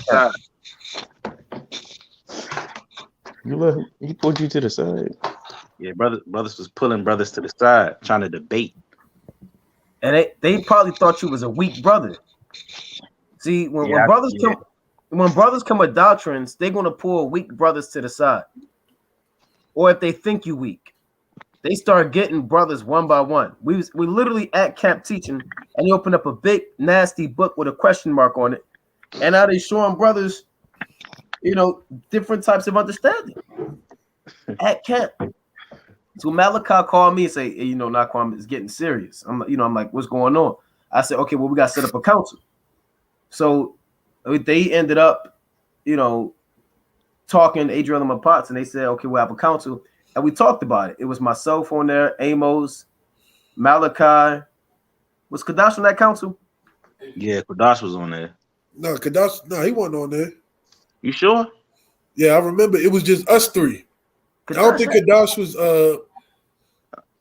he wasn't on the camp. He was on the camp. He was in the camp still. Okay, it was probably me. He didn't make it. No, it was Malachi. Yeah, Malachi, myself, and you on that council, and Adriel and my pots. It was us five on there, and they was pretty much trying to explain to us, and it turned to a debate. You know what I'm saying? And it just turned to an outright debate about is there a hell? Like brother said, the actual place called hell. There's 70 missing books of Second Esdras. This is what they were teaching. And we were dealing with it. We was dealing with it. We was breaking the scriptures down how we normally teach in the set doctrine, but brothers was trying to find any little thing to point holes in the doctrine, and you can't because it's the truth. Yeah, and certain answers they wouldn't give because quote unquote it was too high for us. Right. I'm not going to. I can't tell you. Yeah, I'm not going to teach you that. It's too high for you. I don't want to go into that right now. So those brothers, they split off. They formed their own camp, and it's martyrs for Yahweh, and still cool on my pots. You know what I'm saying? To this day, it's not it's no love lost, but can two walk together? I believe somebody put the precept, lest they be agreed. And I want to get this in 1 Corinthians 1:10. And Salaki, real quick, when they broke off, they started laboring with Lapayad in the light of Israel. Right. So this is 1 Corinthians 1:10. Now I beseech you, brethren, by the name of our Lord Yahweh HaMashiach, that ye all speak the same thing, and that there be no divisions among you, but that ye be perfectly joined together in the same mind and in the same judgment.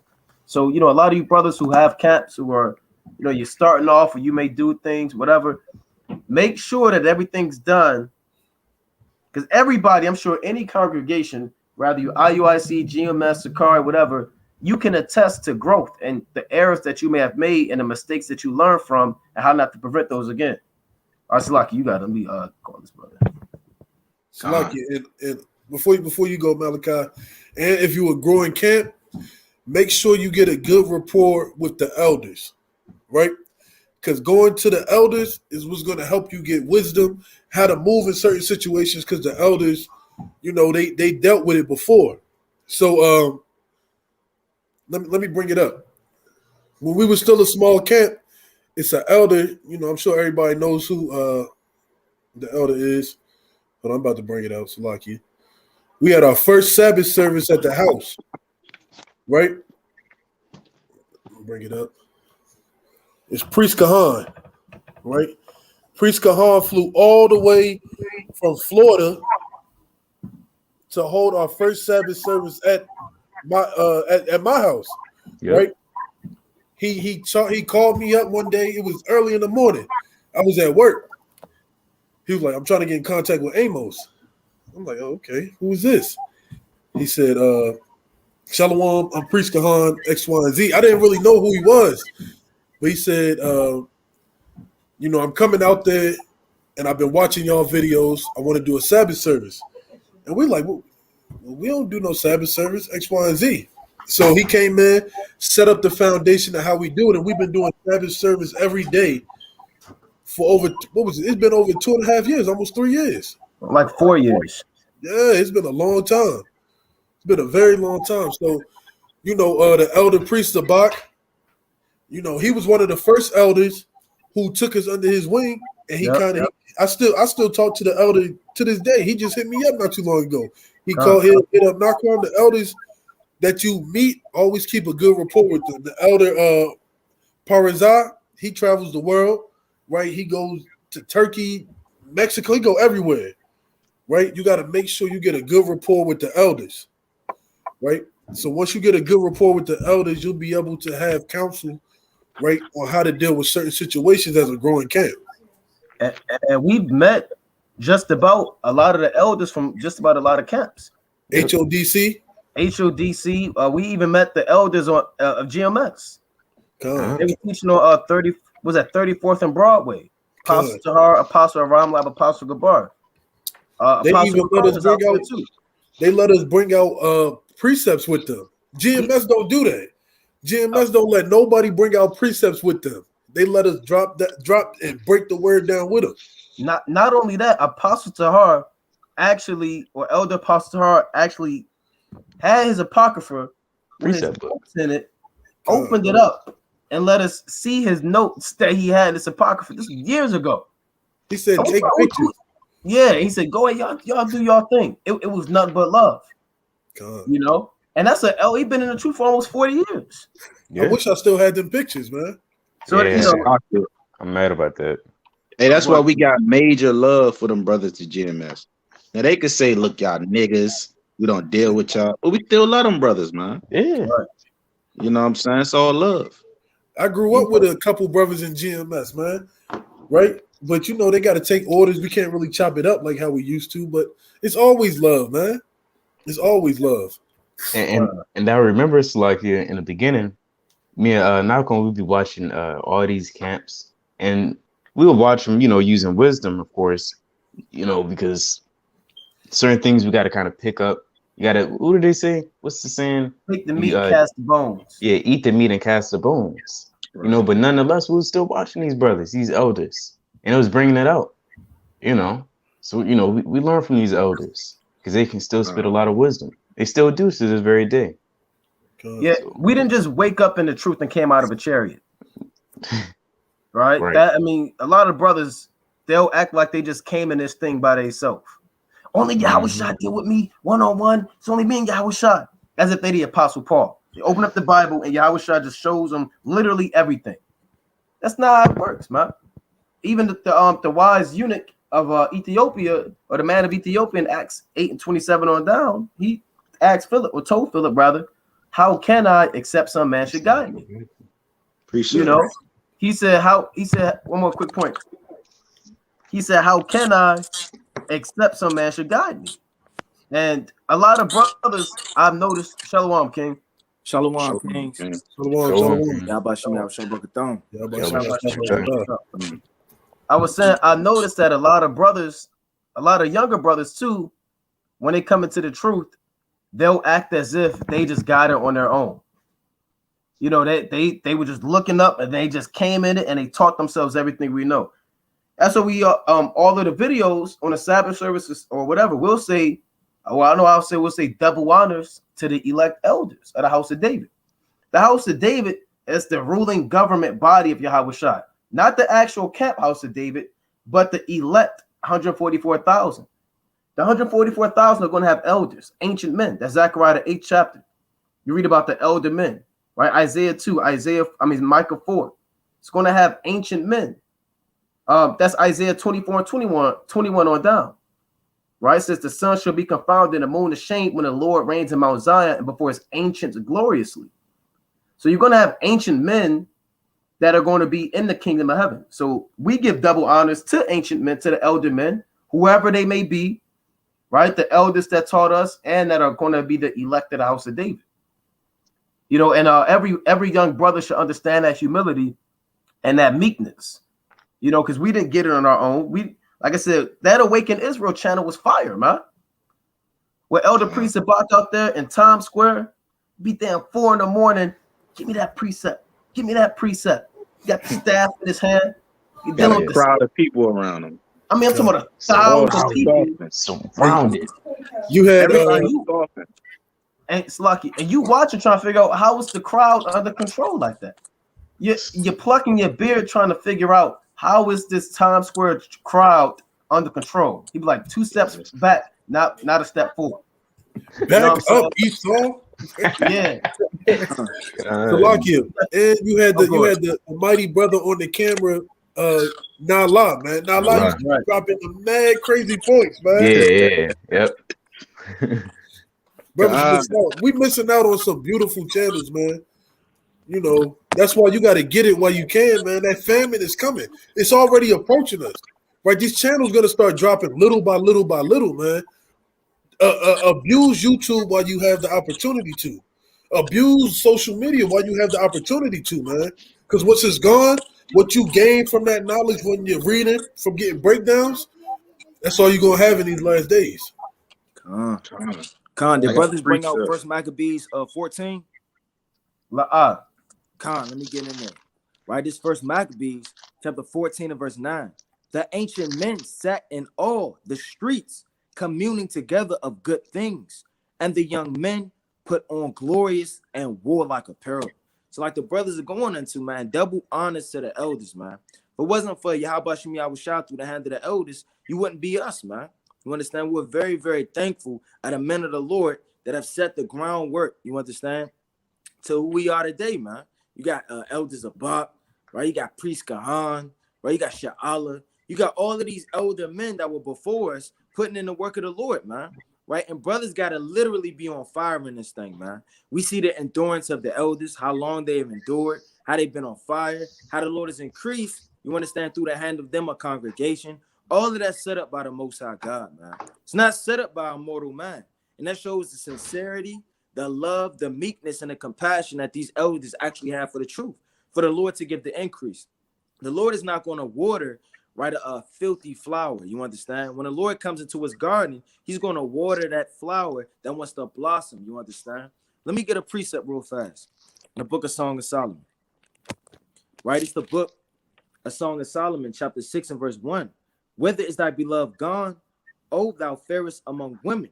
Whether is thy beloved turned aside, that we may seek him with thee? My beloved is gone down into his garden, to the bed of spices, to feed in the garden and to gather lilies. So the Lord is going down to the garden, meaning the nation, and he's going to water those plants. You understand? Chiefly the lilies to grow up. So all of the men before us that have literally break down the work, been fasting, reading, praying, we thankful through the Spirit that the Lord has opened up all these channels. You may think YouTube, I believe one of the first recorded YouTube videos was a damn Edomite chasing a cat or some folly. But the Lord created that platform for the truth, man. Highways and byway videos. You want to in-depth breakdowns. This truth is going out. And like the brother said, man, you got to take full advantage while you have it. Because it's going to be a number of seconds when the Lord cut off YouTube. When the Lord, I got you, King. When the Lord cut off YouTube. When the Lord cut off so-called freedom of speech. When we're literally terrorists. And all hell break loose on the face of this earth, and you would have wished you had took the time with a pen and a paper to get all of the breakdowns. You got it, King. And Salakia, hey, once before time, it was a time where YouTube pretty much had free course. You could say what you want to say. You didn't get flagged. They didn't take down your channel. Hey, everything was good. But guess what? Now they taking down channels. They flagging brothers. Hey, man, all hell be breaking loose. So like the brother bringing out, you got to accumulate this knowledge while you can. It's going to come a time where it's going to be no more YouTube. It's going to be no more social media. And all you're going to have is your breakdowns. Hey, wisdom and knowledge shall be the stability of that time, as it states in Isaiah chapter 33 and verse 6. So again, we give double honors to the elders, man. I know Priest Sabak do it a lot. He do he do the 20 years in the truth testimony, 25 years in the truth. He had just give an update on his whole life in the truth, man. 20 plus years. That's mighty. And you got brothers that can't even endure 2 years or 3 years. That's a weak spirit to have, man. So we got to look at our elders and we got to walk in the footsteps of our elders in righteousness. God. And Salaki, I just want to make a quick point. And also you got to use discernment, right? Because we got the righteous elders, but it has to be a just balance, right? You also got the elders who go off, right? This is Sirach 4 and 22. Accept no person against thy soul, and let not the reverence of any man cause thee to fall, right? Whether it be us and Watchmen for Israel, it be HOI, it's Sakari, GMS, IUIC, ISUPK, right? You got the Fishermen of Zion, right? You got camps everywhere, man. Right? If you understand the doctrine, hold fast, like the brother Malachi said earlier. Right? Don't let no man take your crown, and don't trim your ways to please men. Right? If you don't understand the doctrine, get counsel, man. But don't let the reverence of another cause thee to fall. Right? Cause you to get your candlestick blown out, man. So be mindful of that, because as well as we got righteous elders, there's also wicked elders out there trying to promote and push their own agenda. And I got a quick precept. This John 4 and 38, just straight to the point. I sent you to reap that whereon ye bestowed no labor. Other men labored, and ye are entered into their labors. So other men's labor, that's Matthew the 20th chapter. They're laboring in the vineyard in certain hours, and then we enter into their labors. So like the brothers are saying, man, the origins of the camp. Like I said, we came into this truth back. You had in the ancient times, back in the 80s, 90s. We even hear accounts of elders telling us they have to go to a physical building to get the knowledge and understanding. Take buses, trains. One elder said you have to walk 3 miles. Suppose they throwing people out of school, and now you have a click of the button. You can crack your toes. Right. Eat your hot Cheetos, press play, and now your mind is blown, and you're thrown into all types of knowledge and understanding. And that's how linking up to the camp. You got and I want to go into a quick account of the Philly camp too. because you got the Baltimore camp, you got the Detroit camp, and then a third camp that formed. It's the WFI Philly camp with the Officer Casati out there, and those brothers waxed mighty too, man. I believe it was just Cassadia and then Ecclesiastes, and now they like almost 40 deep out in Philly and Jersey. And those brothers are waxing mighty, man. I remember that brother. He came down. Cassadia came down from Jersey. I remember that. Down to Jersey, and we held camp on Greenmount and 33rd. We used to teach up there on Greenmount and 33rd. We need to go back out there. Probably a lot of niggerdom. A lot of niggatry out there. So, like all the stores over there shut down. You said what? I said, I think all the stores over there shut down.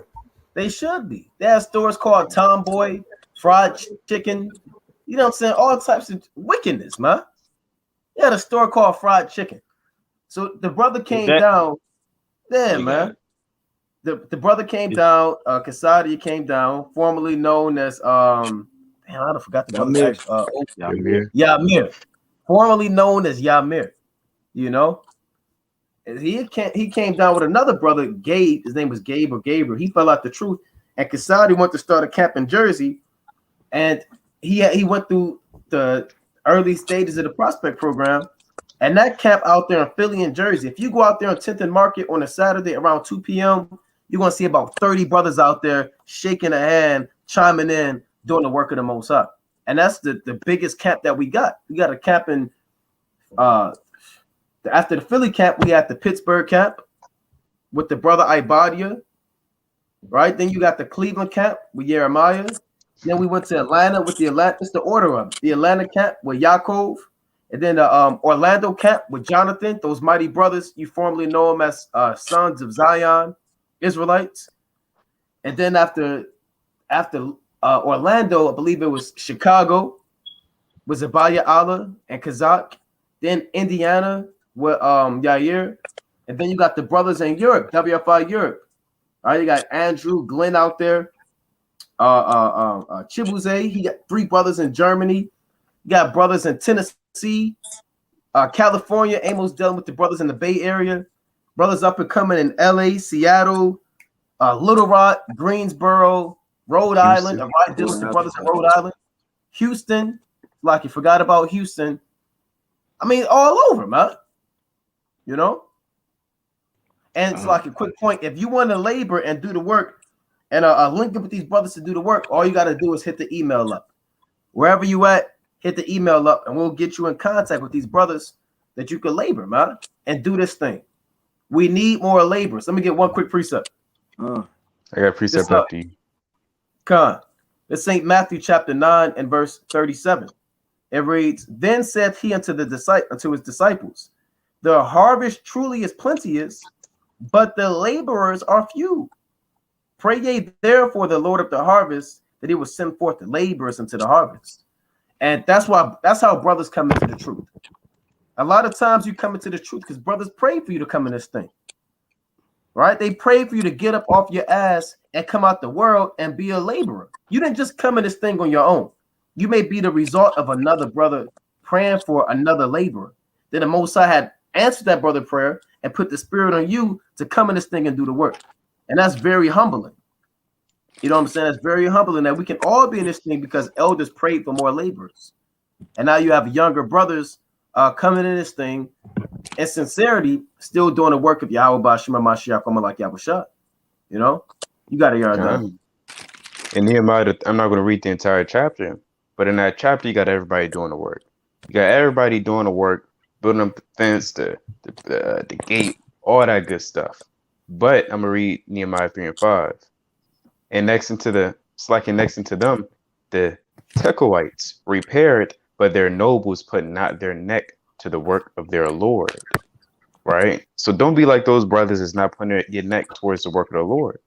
You have to put in some type of work, whether it be fishing. And we always tell brothers, whether you fishing, whether you doing emails, whether it's a cold cut, you know, you got to be doing some type of work and be occupied in the work of the Lord.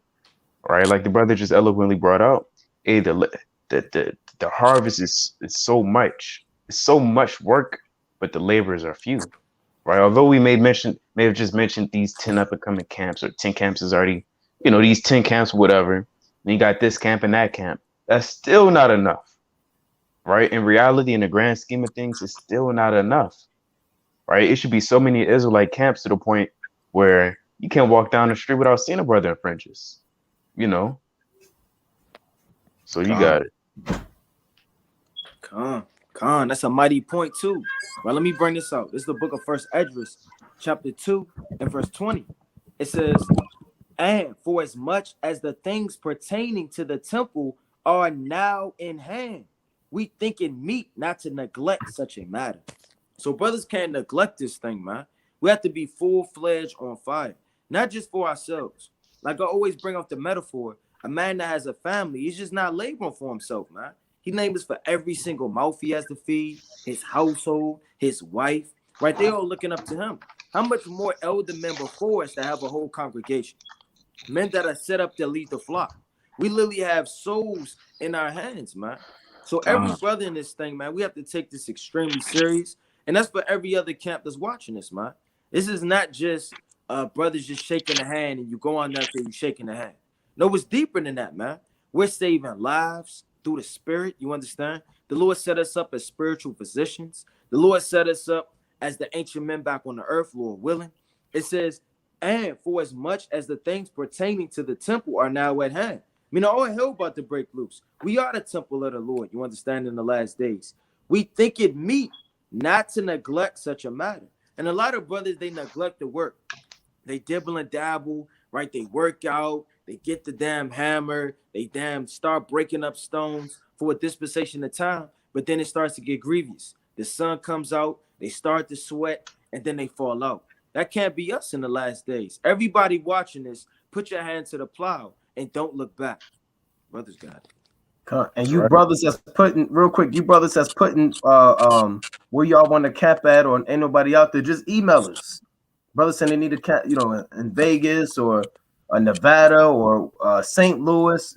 We know brothers in these areas, so just hit up to take advantage of that email. These brothers are diligent on the email, and most I willing, we'll get into it, man. God. You had something, Malachi?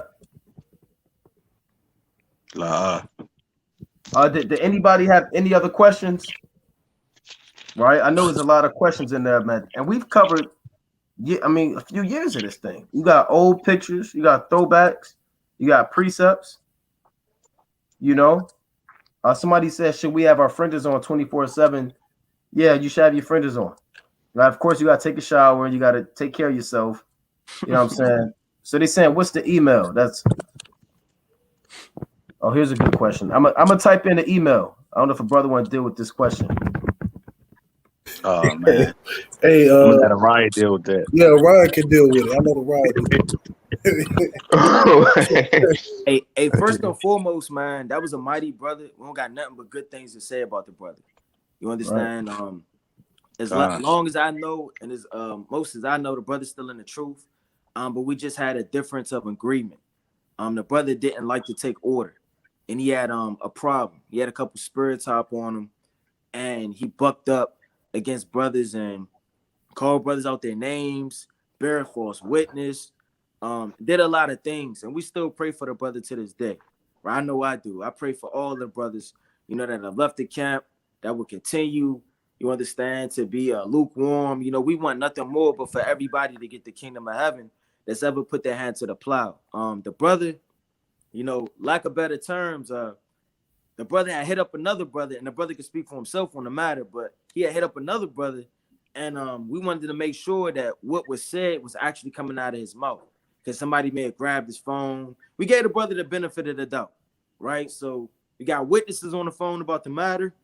The brother still was real, for lack of better terms, disrespectful, right? Nobody disrespected the brother, man. We showed him nothing but love. Me and Amos got on the phone with him as well. And the brother could speak for himself, but, it went left, right? And I was a witness on the matter. And for lack of better terms, we had to depart ways, because every camp should have this. But under our guidelines, you can't have disrespect to the leadership and just period amongst brothers, man. Nobody should be cussing nobody out. right, picking up a damn shovel to knock anybody over the head or saying anything unjustly about anybody's wives or children. So the brother broke guidelines, which Sirach 42:7. You have to have all things in right. So once we established order, the brother broke what was clearly which was set that he knew, right? We had to do nothing but part ways. Or another brother could touch on what happened. God, yeah. The brother had a weird spirit on him that whole week. It was real weird.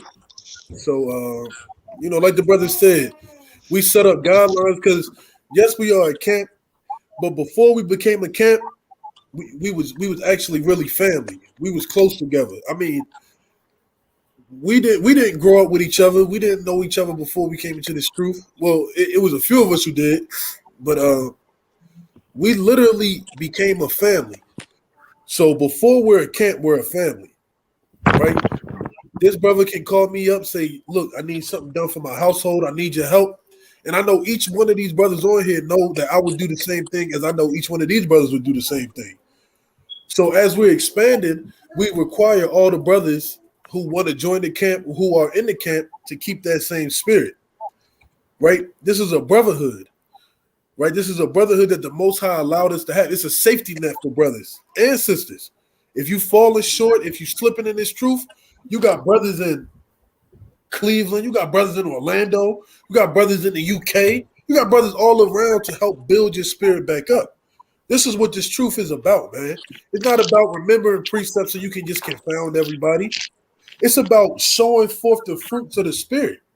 It's about walking in the ways of the Lord. If you're not walking in the ways of Yahweh Shem Yahushua, then you might as well just go back into the world.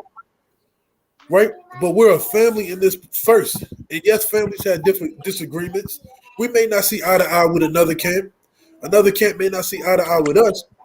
But at the end of the day, we got a common thing, and that's to make the kingdom. That's what everybody's goal is doing this work, is to make the kingdom of heaven. Right? So you got to be mindful of these things. Right? We're a family, and that's how we got to operate.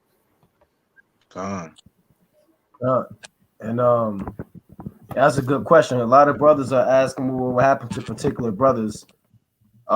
Just going through the so-called comment board, trying to deal with these different questions. Yeah, Yatazadak, he was out there faithfully. He would be out there every day. Yeah. There was one camp, just me, Araya, and Yatazadak. Yeah. It was on a Wednesday. It may have been a Thursday, an overtime camp, and he was out there. He would show up to the Sabbath service at each other's houses, or myself or Amos. Did he ever come to your house, Amos, for the Sabbath? Con, he came over a couple times. Okay, Con. So, another question. I'm sure I don't know if Araya want to answer that question. You know what they about to ask you.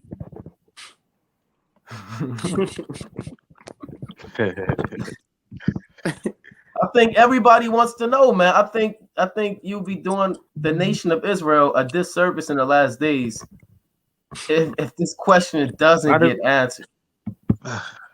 Everybody wants to know, man. You got brothers that want to know, sisters want to know, the kids want to know. I don't even know. I don't even know why he cut his everybody wants to know. This is one that I wanted to do a cold cut on it, but I kind of asked the brother one day. He said it was time. He said it was time. All right. Through the spirit. I always told myself when I was in the world, right? And now this is in the world. This is my understanding in the world. But I said, man, when I hit a particular age, I won't put my age out there because then it'll trigger more questions. Right? Then my damn door, it would be a knock at my door in the middle of the night. Right? So, hey, when I said I'll turn a specific age, I said I was going to cut my locks because then I'll be my grown man. You know what I'm saying? Like, that was my young man, right? XYZ. We all had a past when that's dead and gone. It's like when I hit a certain age, I'm going to cut it off. I'm going to start doing things a little different, and I'm a grown man. That was my understanding back then. And then when I creeped up on that age, I was like, you know what? I think it's about that time. I'm grown. I think it's about time to let them things go. And another thing, too, hey, man, just keeping it real, right? It's expensive to get your damn locks twisted, man. Them $80, $90. Nobody have that every month or two to be spending on that, man. That's so mad. I was like, you know what? Them haircuts, they about what? $30, maybe $20? 30 now. Yeah, like $20. 30. You know what I'm saying? They be doing their thing. So I was like, you know what? I'm gonna go ahead and just step it up and just cut it off. And yeah, it was beneficial through the spirit. You know what I'm saying? I just ain't want to have them no more. Right? Ain't too deep. And everybody used to harass me, right, about the lock doctrine. Right? That was getting annoying too. I was the go-to about the lock doctrine. Yeah. Right? So I was like, well, they ain't really had nothing to do with me cutting them, but I'm like, you know what? Now people can stop asking me. I love answering questions, regardless, cutting doctrines or forming, you know, whatever the Lord put in my spirit to be able to edify. But, you know, that was the reason through the spirit. It ain't no reason. I just was like, you know what? It's about time. Ecclesiastes 3:1. It's about that time. God, that 1 Corinthians 13:11 spirit. God. Hey man, brothers are asking some good questions, man. I'm trying to roll through these questions. Let's see. WFI Europe, yeah, there's a camp in Europe. We have a camp in Ohio. You got the brothers in Cleveland. I already got the brothers in Cleveland. I know that's a few hours from Ohio. No, we got Cleveland brothers is in Ohio. Yeah, yep. Yeah. I know Cincinnati real far from Cleveland, though. I think that's like 3 hours. Maybe Cincinnati by Kentucky. We got brothers in New York and Philly and Jersey. So, like I said, just email. Just hit that email. We got brothers in Louisiana, brothers in Greensboro. Can sisters work? Not teaching, yes, sisters can work, right? Brothers. Oh, all right. They, you know, you came on and now you got questions put your way. You got questions put your way. We all would have dealt with it. All right, how I came into the truth. I got in so-called trouble with the law, right? And I was locked up for a second dispensation of time. When I came home, I was on papers that, you know, if I were to do XYZ, I would so-called in this system, I'll serve the, you know, maximum or whatever that they was pushing me to do, right? So when, you know, I got my mom crying, you know, don't do this, don't do that. You know what I'm saying? I'm trying to stay out the way. And we all know what's around the way. Drugs, women, influence, right? Nothing good, man. Violence. So I was like, damn, if I get caught littering, I'm going to push to maximum what they was already trying to put on. So I had to stay out the way. So I was in the house, right? And when I was in the house, when I said I was in the house, I was in the house. I had PBJ, probation before judgment. So I took the plea or whatever. I ain't gonna say what it was. I took it. So in that dispensation period, that 3 to 5, I couldn't get locked up or couldn't damn sneeze. So I was like, you know what? I can't do or be around certain people because if XYZ happened, I'm gonna go down. Like everybody else, they may, I guess, get a misdemeanor slap. I don't know, but I'm gonna go down. So I was in the house. I was in the house. A lot of YouTube videos, a lot of boredom. And I couldn't work when I was in the house because I had PBJ, probation before judgment. And when I took that plea, that charge or what I did, well, whatever they accused me of, would show up every time I tried to fill out a job application. So for damn near 3 years, it was hard for me to find a job and work. Right, this the curses. Right, I was down bad. I'm in the house. I'm just on damn YouTube looking for jobs. I'm on YouTube watching videos. Right, and the Lord set me down and separated me from the lifestyle I used to live before I came into the truth. And I'm on YouTube scrolling, and I see ISUPK. I see all black. See them standing upon a damn podium. And I see him shaking the hand. Right, and I never even clicked the video. You know how the video on YouTube, it'll go into the next video, and you may not even be watching nothing like that. Maybe watching damn the OJs, and then the next video would be something about a new Denzel movie. It was a random video. It came on next. I ain't click it. It was ISUPK, right? I see him shaking the hand. They talking about the so-called white man. They going in, right? And I'm hearing it. I'm like, oh, what's that? Right? I go up to the computer, like, what's going on? Right? First thing I hear is Romans 9:13, man. That's the first precept I heard coming into the truth. It was like, Jacob of our love, and they getting on the so-called white man. And me, I was in disbelief and shock, and I didn't know that stuff like that was in the Bible. So I picked up my Bible that was in the corner. I blew the dust off of it. I had an old, crusty, blue New Translation. It was in the corner somewhere. I picked it up. I opened it up. Right at translate. This is before I knew anything. Right? I had them ring stains on it from coffee mugs, the condensation. Right? I opened it up. So what's going on? I went to Romans 9:13, and immediately I believed it. I didn't know who Jacob was. I didn't know who Esau was. I didn't know what was going on. My eyes was glued. I was talking to my rib about this last night. Right? That's the spirit. We tell how I came into the truth. And I was like, from that moment on, I was completely curious about what this is. I seen my people. I seen the truth. And Christianity's watered down.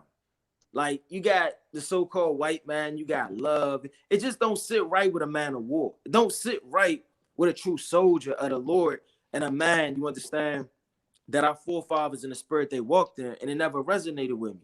But once I heard, you understand, it's a just balance to things. There's hate, but there's love.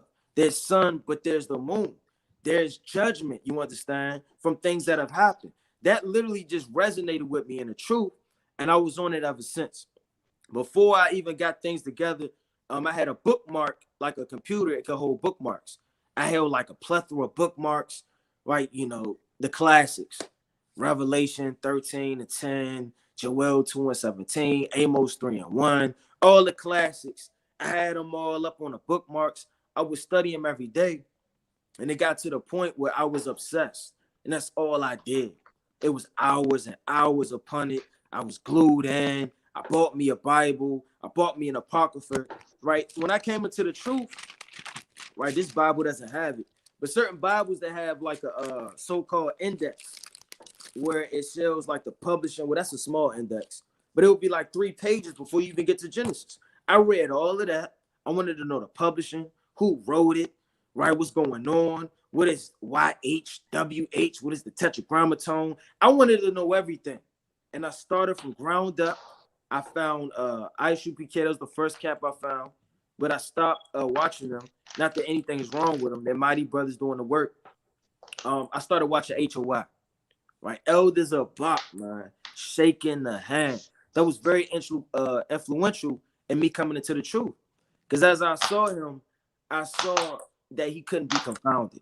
I saw the work he was putting. Right. I saw that every single damn question I was thrown at him, it was getting chopped by the sword. And I said, well, damn. You know, I wasn't even looking as a Bach. I was looking at the word like, this word, it can't be confounded. Who could come against it? What could be said? I mean, every idea, every ideology, every philosophy, anything that was ever a thought in my mind, to the back of my mind, to what I used to know, the Bible chopped it to pieces. And once I resonated with this word and understood that this can cut anything, and it's the truth and it's the light, and I watched all of these videos, I had no other choice through the spirit but to come into where Yahweh was bringing me to, man. It's been long nights, right? Like Sirach. I want to get this quick precept, right? Right, Sirach chapter 4, right? And verse number 17. And this is everybody when they come into the truth. It says, for at first she will walk with him by crooked ways. So wisdom's going to try you. She's not going to come up and give you a hug. No, just like any woman, you have to court her. You have to get to know her. What do you like? What do I like? Are we common for one another? The same with wisdom.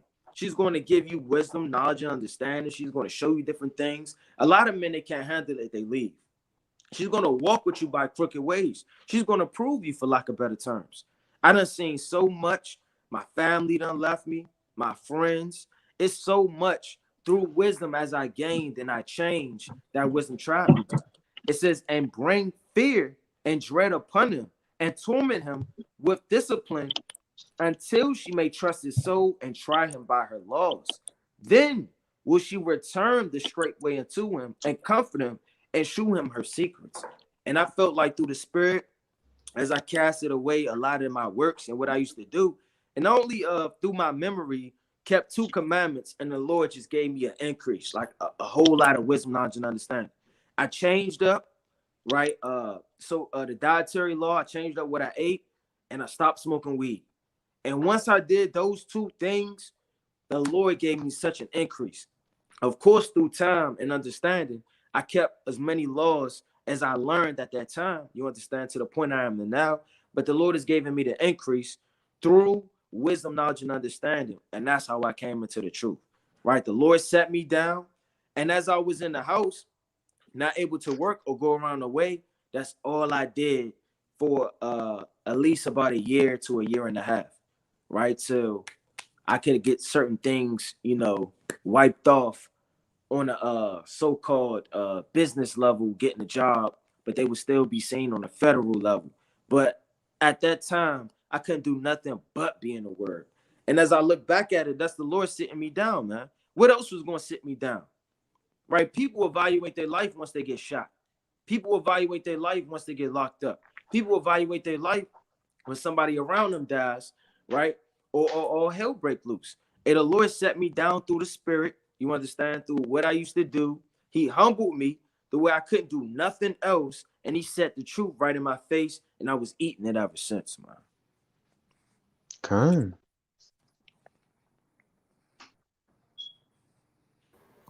That's mighty, King. That's mighty. Somebody said, Shalom to the brothers of Buffalo and HOI. Shalom. Somebody said, did you brothers stop cold turkey?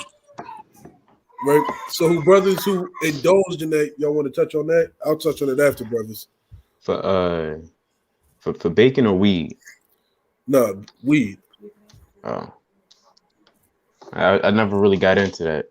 You know, I remember you know, it is what it is, but I remember brothers, you know, they were scared, you know, smoke with me. You want to smoke with your family? You know, I was like, nah, I'm not doing that. Some of my spirit was always like, nah, I'm okay. It never really bear my spirit, you know. I ain't gonna call them out, but you know, I was like, it was a couple of brothers. I was like, I ain't doing that. I ain't doing that. God. I was gonna say, Salakia, man, when you first come into the truth, it is a struggle, man. It's a lot of growth, a lot of progression.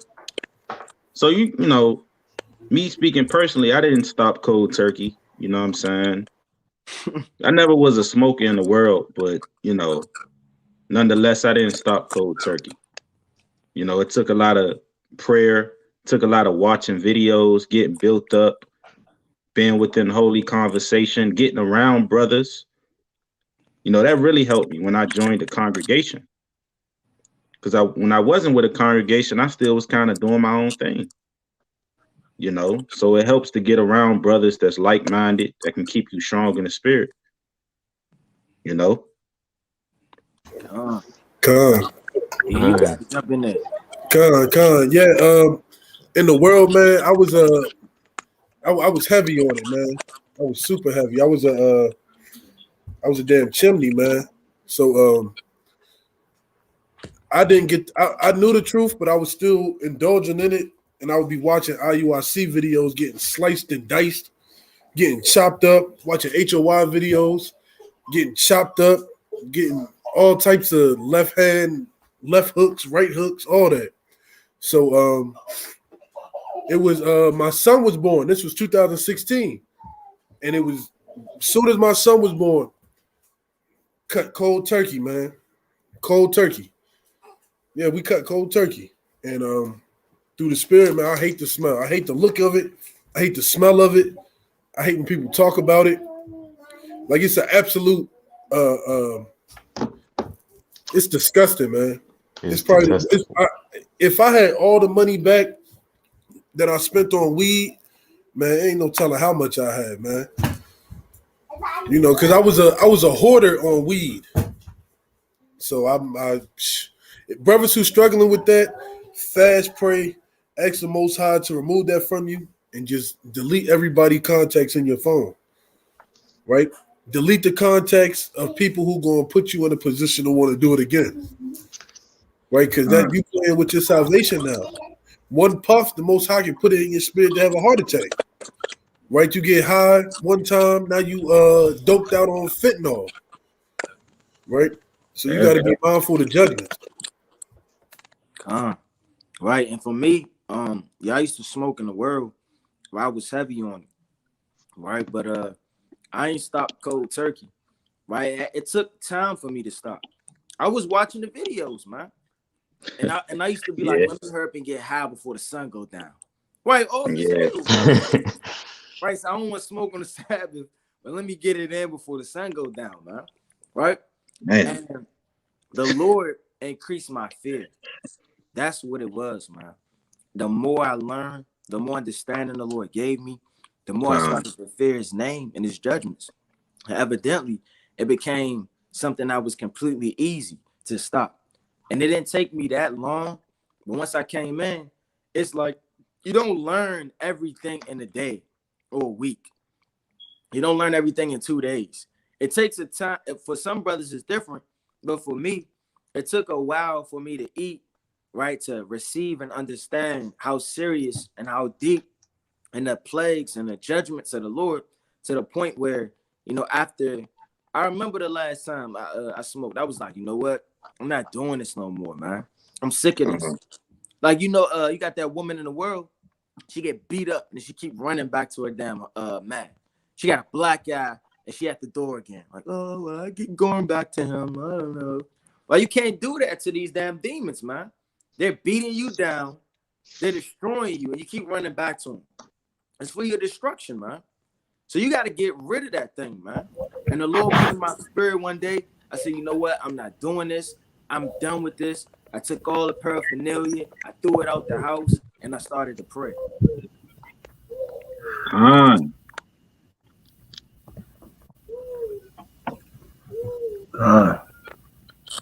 That's a fact. All praise. Hey, remember that's some. You said what? Naquan, you want to touch on it too? Touch on what? Did you stop cold turkey? Stop what? The herbal substance. The herbal, the herbal substance. No, man. No, I didn't. I used to have a problem. You know what I'm saying? I just put it like they used to have a problem. And I used to be watching the damn truth videos. Be watching the video, kind of just smoking, man. Well, that's a good precept. Bring it out. You write down your notes, you kind of ashing it. It's evil, man. It's a lot of evil men. And I was one of those evil men. So you writing the video out. The precept, you're trying to figure out what's going on. Coughing. Yeah, you're coughing, you miss the precept, you gotta rewind it. I used to smoke, you're trying to remember where you put your pen at, your damn notes. You're checking your back pocket, but it's right in front of you. I used to fast and smoke, man. I'm like, I gotta I'm fast, but I can smoke too. When you smoking, you tell yourself any damn thing. I'm gonna go on a fast. You sitting there smoking while you fasting. But the Most High brought me out of that, man. The Most High removed that demon from me. And I remember I had like a certain amount that I had on me. We're not going to go in that to detail, but I just kind of flushed it down the toilet, man. I flushed that thing down the toilet, and you repent and you fast. And to remove you brothers that struggle with that, it's a lot of fasting that you have to do. It's a lot of praying that you have to do. And you have to pray that the Most High increases his fear towards you. That's a beautiful thing to pray for. Pray that the Lord drives you to only fear him and nothing but him. So once the Most High honors that and hears that petition and puts that fear within your heart,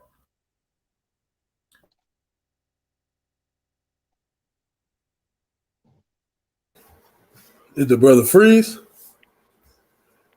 Y'all still on here? God. Yeah, I think the brother froze. But whoever battling that, man, hit up the email, ask people to help you, remove that spirit, ask brothers to pray with you and fast with you, cut you up with the precepts, man, because you know you don't want to be in that position when the Lord come back and you smoking a blunt. Right, all hell break loose and you got weed in your pocket. So be mindful of the things you do. Oh, go ahead, you got it, King.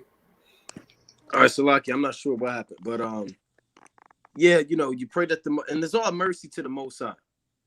That's what the Lord said in Ephesians chapter 2 and 8, not of works, lest any man should boast.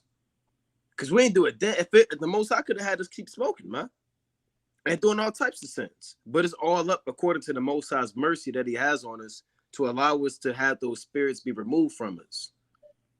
You know, the Lord puts that fear in you and has that compassion on you to be able to remove you from those situations and strongholds. And a lot of brothers, you got to understand that you got to wait on the Lord and you have to strive for the mastery and strive for the truth until death, and the Lord shall fight for thee. That's Sirach chapter 4 and 28. You got to want to stop smoking. You got to want to stop dealing with these sins and dealing with this whoremongering. You can't just entertain your demons like America teaches you to. You embrace these evil spirits. You got to want and your spirit to have these things depart from you.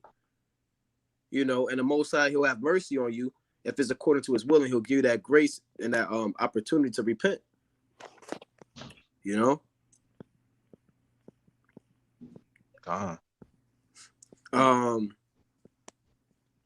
Let's see. We're trying to get these questions out. I'm trying to scroll. Did they have any brothers that had more questions? We tried to cover a good amount. I know we missing stuff out. We're gonna say, damn, we forgot to bring that out. You know, damn, that would have been a good point. You know, but you know, all these brothers on this call, they're the core foundation of the body. And I've been in this truth for, you know, a good period of time. Not a long time, but a good time. You know, and the Most High, through his mercy, gave the increase. So now, you know, we went from 3 brothers to almost 200 brothers. You know, we expecting the Passover count to be a good amount, and that's all according to the Most High's increase. You know, so you go from 3 brothers, 2 brothers, to around 300 brothers. The Lord said in Zechariah chapter 4 and 10 on down, who hath despised the day of small things. You know, so things may start off small, but that's not. I know brothers that go out there and labor by themselves. You can't give up. Just because you out there laboring, it's been 1 year, ain't nobody come in. You got to keep laboring and keep laboring and keep laboring and keep laboring and keep laboring until the Most High get an increase. That's what this thing is about. It's about labor. It's about endurance. Even if you out there, there's been times when I was out there by myself in the damn rain, just out there, and it's dead out. You just prophesying to the wind. You know, and then the Most High brings every brother together according to his mercy. So the Most High brought us all together. You know, the Most High linked us all up. We brothers from all over the world. Certain brothers born in other countries. You know, different backgrounds and lifestyles, and the Most High he'll have brothers all come in according to his will, which is deep. You got it, Malachi. I was gonna say, certain brothers from the same city and never seen each other in the world, but the Lord kind of brought us together in the truth. You know, so that's mighty. Somebody microphone going crazy in the back. Yeah, it sounds like somebody typing. Yeah. Okay, Oh, this is a good question right here. Not that one. Did y'all ever have to physically fight people while edifying Israel? Come on. Yeah, It's happened a lot of times. It happened up here the other day. Almost. You know. Almost got jumped by 20 kids. Like 20 damn literally teenagers. 20 teenagers. You got them pulling out a knife. For what? You know, kind of punch me in the head, huh? Would y'all cut him with? It was a brother, because I bringing it out, tell him you can't be a dyke, and she didn't like that, and she, you know, well, you know the rest. Y'all know the rest. But for those who don't know, brother called her out. Yeah, all hell broke loose. You know, saying you got to repent. You can't be a homosexual. The Most High going to destroy you when you come back. You know, that's the first time they heard that. They lost their mind. it started to tweet, so all hell broke loose. We were surrounded by literally just about 20 kids, teenagers. Nonetheless, some had weapons on them, some swinging at us, but the angel of the Lord kind of came down and made a little barrier between us and them. Kind of spiritual, man. And they kind of scattered. Yeah. They fled like bugs, like ants, It was one time we had to fight a damn fallout. The brother, he was coming out. He wasn't really diligent, but nonetheless, he was in the truth. He wore his fringes. And then we seen him one day, and he cut his hair off and he cut his beard off. And he said, he was what y'all reading out of King James? Yeah, F King James, this and that. And he was scoffing. And then he kind of smacked the brother Bible that was reading. I told the brother pull a precept, and he went up and he smacked the Bible. So we had to kind of lay hands on that brother. The brother damn probably like 6'4". Now he was taller than that. He was like 6'5", like 6'6" almost. Brother's a giant on earth. He smacked the book out the brother's hand and swung at a brother too. And then another brother kind of came up and gave him a mean uppercut, and he fell back. He fell back and said Salakia. So that one little punch, not a little punch, but that one blow kind of cut him down. It literally cut him down. He fell back like a big old giant, jolly green giant, and got up and said, I'm sorry. And then that was it. Hey. And then he kind of walked the other way. Yeah. But nonetheless, the brother came back. He said Salakia, he had demons on him. Didn't he tell you he had demons on him? Yeah. And now the brother still salute. The brother be saluting us, Shalom, and he still be kind of smoking weed though and selling oils on the Sabbath. Yeah. Hey, you smack your demons out. Yeah. Yeah. It was that brother you're walking on. He did it. It was that brother. That brother gave him a mean uppercut. And not that, boast on beating up Israel. We don't have a glory. Let's first put that out. We don't look forward to beating up Israel. We don't look forward to fighting Israel. But it happened. He gave him a uppercut, something like that. Superman punch. Yeah. I want to make this quick point. I was going to say, like Yardan was saying, I was going to throw the disclaimer. We don't go out there to fight Jake. We're not doing push-ups at home, watching Ip Man and Karate Kid. Just waiting for Jake to bust a move, like they say. Like there was that the movie Fresh, man, bust a move. I can't wait to bust a move. I don't know if brothers remember the movie Fresh. You have to know stupid dope moves. Yeah, I got some dope. That I wish a nigga would spirit. Yeah, I got some dope moves, man. We not out there like the little kid who got shot in Fresh, man, because he got his arm stuck in the tire, trying to be somebody. But hey, look, things happen, man. We was out at the harbor, brothers. Remember, we was at the harbor, and this Eve came up, and she was being a nigga with her. I mean, a brute beast, and she started throwing stuff at us. She threw juice at us. She threw juice at us and stuff, and we was praising the name of the Lord, but not everybody. We have 3 brothers who scattered. Was that 2? No. What happened when she said, "I'm gonna go get my cousin. He gonna wet y'all up." It was 3 brothers.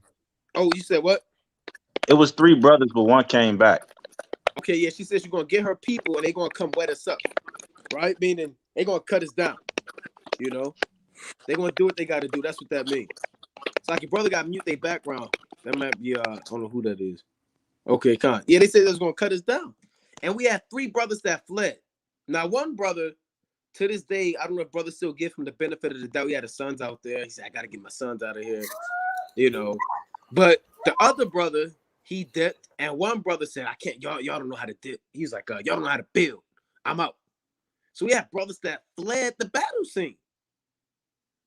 We've had a gun pulled on us, plenty of guns. I remember on Penn and North, the Edomite pulled out the gun. No, this was Lexington Market. He said, "Y'all boys better." Yeah, he said, "Y'all boys better behave." We've had dykes reaching their thing to kind of poke us up. We've had knives pulled out on us. We've had. Remember the big Muslim? Adriel said, "Fuck Islam." That was the same day when the brothers left. Oh, that was the same day. Wow. Yeah, then we had to handle that. Amos had to handle somebody, you know.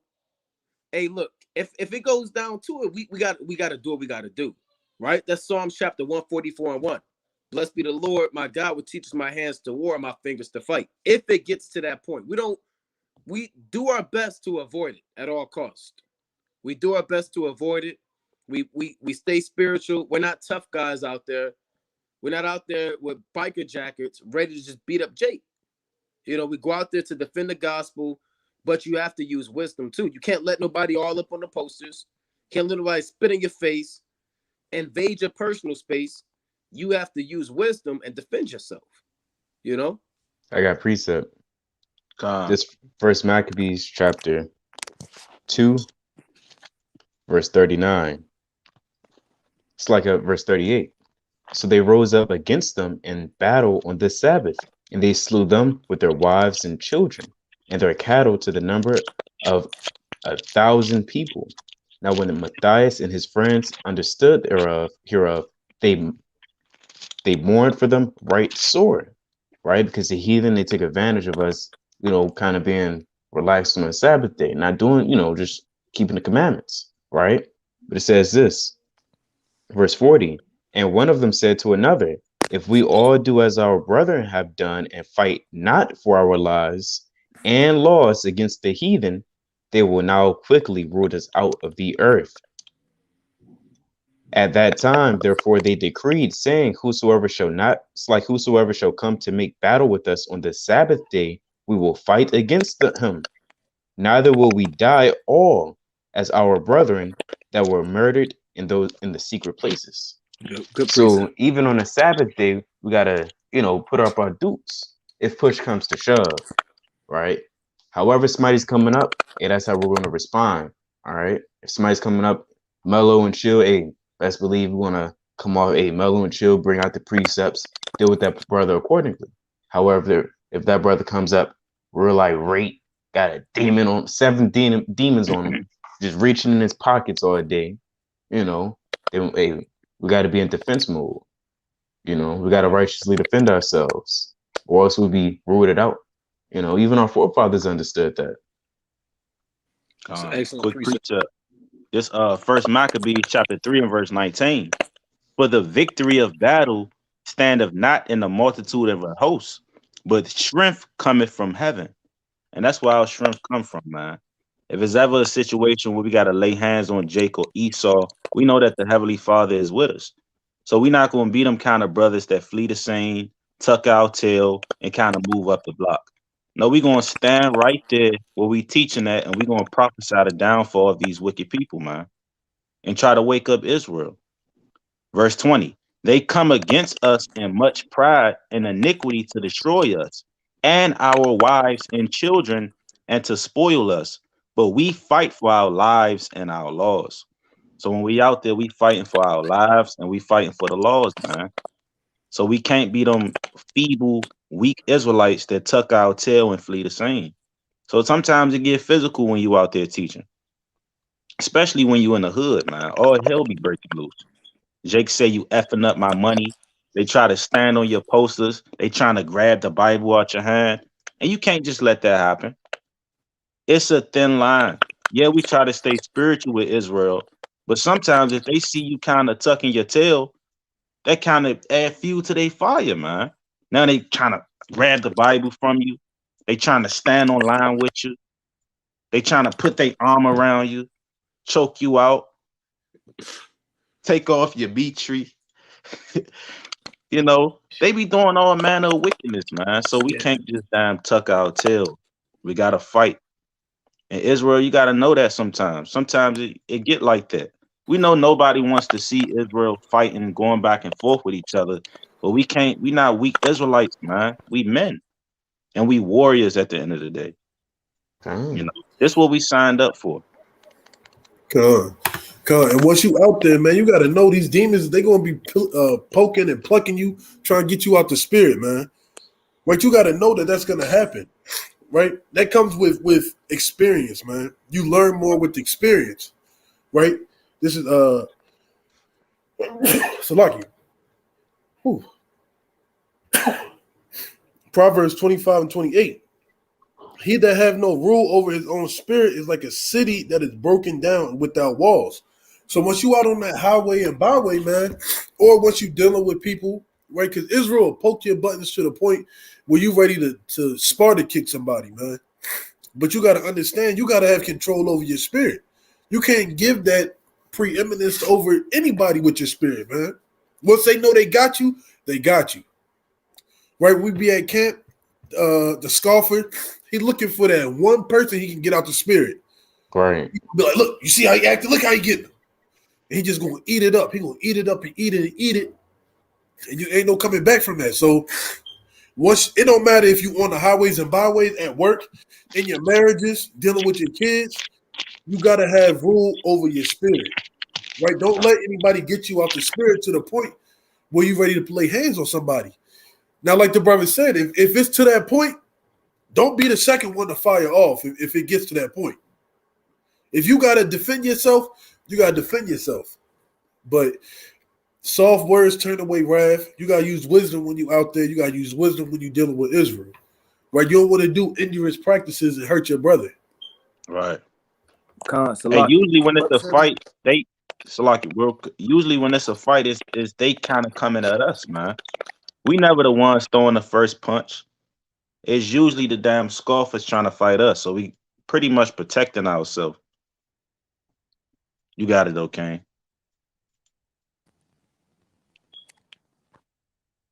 Can brothers hear me?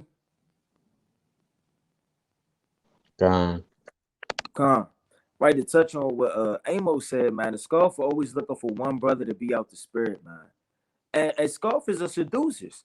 They'll come up to your line. Hey, man, why are you with them, man? Why won't he teach? I want to hear him talk. That's what they say all the time. I want to hear him speak. Right? He looking for eye contact. He looking for somebody to be on his side. And one thing that's always spiritual, it's hard to see one scoffer. When one scoffer come, it be a damn rush up. Be another damn demon come out of nowhere and another demon. Next thing you know, it's a tumult. Right? I remember one time, it was this damn scoffer. He had the little dreads. He was skinny with the little dreads. This was back when the dude, he was like somebody, he was gonna pull the 40 on us, and he died. He scoffed at us. Right? The Lord said, playing upon tables, he was cutting them up. And then this dude, he was dancing, he was shucking, he was jiving. Then the other dude, they started joining hand in hand, dancing together, man. They never knew each other. They never seen each other. They came out of nowhere. They started dancing together. I said, this is Satan, the same dance. The same damn dance, man. They started doing the same dance, right? We like, you can't make this up, man. Now imagine you leave your house and Jake hate one another, man. So you're not about to walk up next to a dude you don't know, and y'all both from the hood, and y'all just about to get along like that. It don't happen like that. It was spiritual. They both start shucking and they put their arms around one another and start dancing, man. So these spirits, they join hand in hand. Same with the children of the light, we're gonna make a bigger fire through the spirit. It's gonna draw a lot of noise. All hell gonna break loose. Let me get this precept. Right, it's the book of 2 Kings, right, chapter 11, right, and verse number 8. And it reads, and ye shall compass the king round about, every man with his weapon in his hand. Right? So we don't call the staff a weapon, but a lot of men at camp, hey, they stand there with the staff, man. And what do? They compass one another. They make sure that everybody's safe. They don't sit there and let somebody break the rank. Right? We got a north and east, right? South. We got, yeah, they go to video right there, man. You see that? And they don't know one another. They came out of nowhere. He started shaking dreads and he started popping his collar, right? It says, and ye shall compass the king round about, every man with his weapon in his hand. And he shall come, Salakia, and he that come within ranges, let him be slain.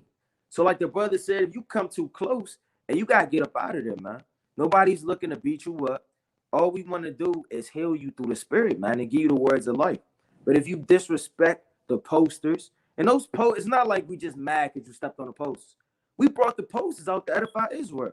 It's not that we mad that you did this and you did that, and you interrupting church. This is on a deeper level. You got to look at everything spiritual.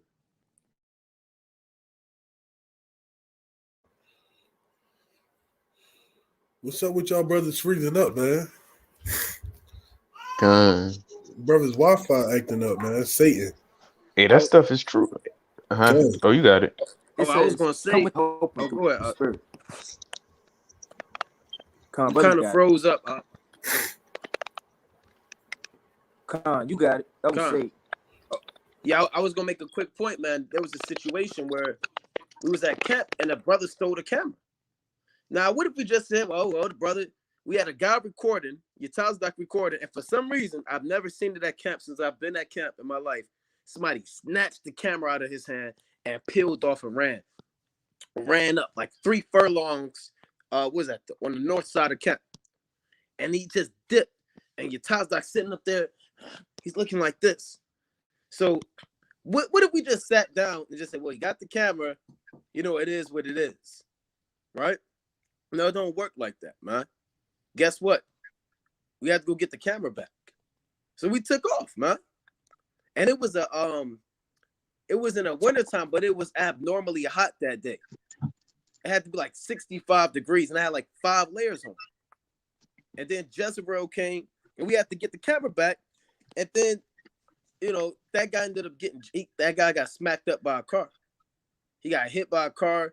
The guy lost some teeth. We're not going to tell you how he lost his teeth and what happened to him. You can ask him when you see him, So, Lucky, I got a precept. I was going go ahead, King. Go ahead. No, go ahead. This just to lay me back on what you said. Proverbs 19:29. Judgments are prepared for scorners and stripes for the back of fools. Hey, the Lord said in Proverbs, let me get another one real quick in Proverbs 17. Right? Yeah, judgment for the back of a fool, man. Maybe the Most High, he'll get up with you. He'll jam you up. Hey, the Most High can kill you. Hey, the Most High killed the scoffer that was dancing. They popped his collar and was fixing his glasses, and he told us all our shoes was dirty. Yeah, the brother was just a complete fool. Yep. And the Lord killed him. Yep. He's no longer on the earth. He got rooted out. This Proverbs 17:11. An evil man seeketh only rebellion, therefore a cruel messenger shall be sent against him. So the Most High, he'll send a death angel against you. And that guy lost his teeth. That guy got hit by a car. And traffic, the Lord had traffic. The cars was rolling. Like it was high traffic on Pratt Street. And we was able to walk and we had to do what we had to do. And we kind of came back with the camera through the spirit of poverty. So you can't let nobody, like brothers were saying, you give them an inch, hey, they'll take a mile. Right? You let the brother damn step all on the posters, now he's spitting on you. Now he punch you in the stomach. You out there trying to bring the precepts out, you got a guy just going to the body on you. And you talking about, we got it with spiritual men. We're spiritual men. You coughing up blood. You got a migraine. You damn near going blind. Your eye puffed up. Talking about with spiritual men, and you just getting your ass. That's not a spiritual man. That's a fool. David was a spiritual man, and he was a warrior. The Levites and Maccabees, Simon, Jonathan, Judas, those are all priests, and they were warriors of the Most High. And there's nothing more spiritual than a priest of the Most High. So we're not going to let somebody just spit on us, man. And you are teaching, he come take your shoe off your foot. You lifting your knee in the air, helping them, and he untying your shoe one by one lace by lace, and then peel the tongue back of your shoe and take your shoe off. And you just let him and put your foot back down. Then hit you on the head with Yeah. it. Get all dizzy. Hey, man, this truth is no joke. No getting your butt kicked at camp, man. No getting your butt kicked and, just taking a whaling. You got to defend yourself. They teach you that even when you're a youngster. When you're young. Getting your ass kicked at camp. Live on Facebook. Come on, brother. Ooh. Boy. Hey, Salakia, nobody's going to believe you either. You sitting there talking about death and damn violence and you getting your ass whooped last camp, man. Nobody's gonna listen to you, man. Right. You sitting up there shaking their hand. Yeah, we gonna be mighty men. We gonna be in war, right? And then, brother, hey, brother, ain't you that brother was getting hung upside down by socks, right? Getting shaken for his lunch money, right? Nobody's gonna believe you, man. When you, like Amos always say, hey, you represent three things, man. You damn sure represent the Most High when you go out there. Represent the camp, right? And you represent a lot when you coming out there, man. You have to make sure you don't make the ministry look bad, man. You sitting up there, you coming in the name of Yahweh, Yahweh Shah. You understand? You represent your body.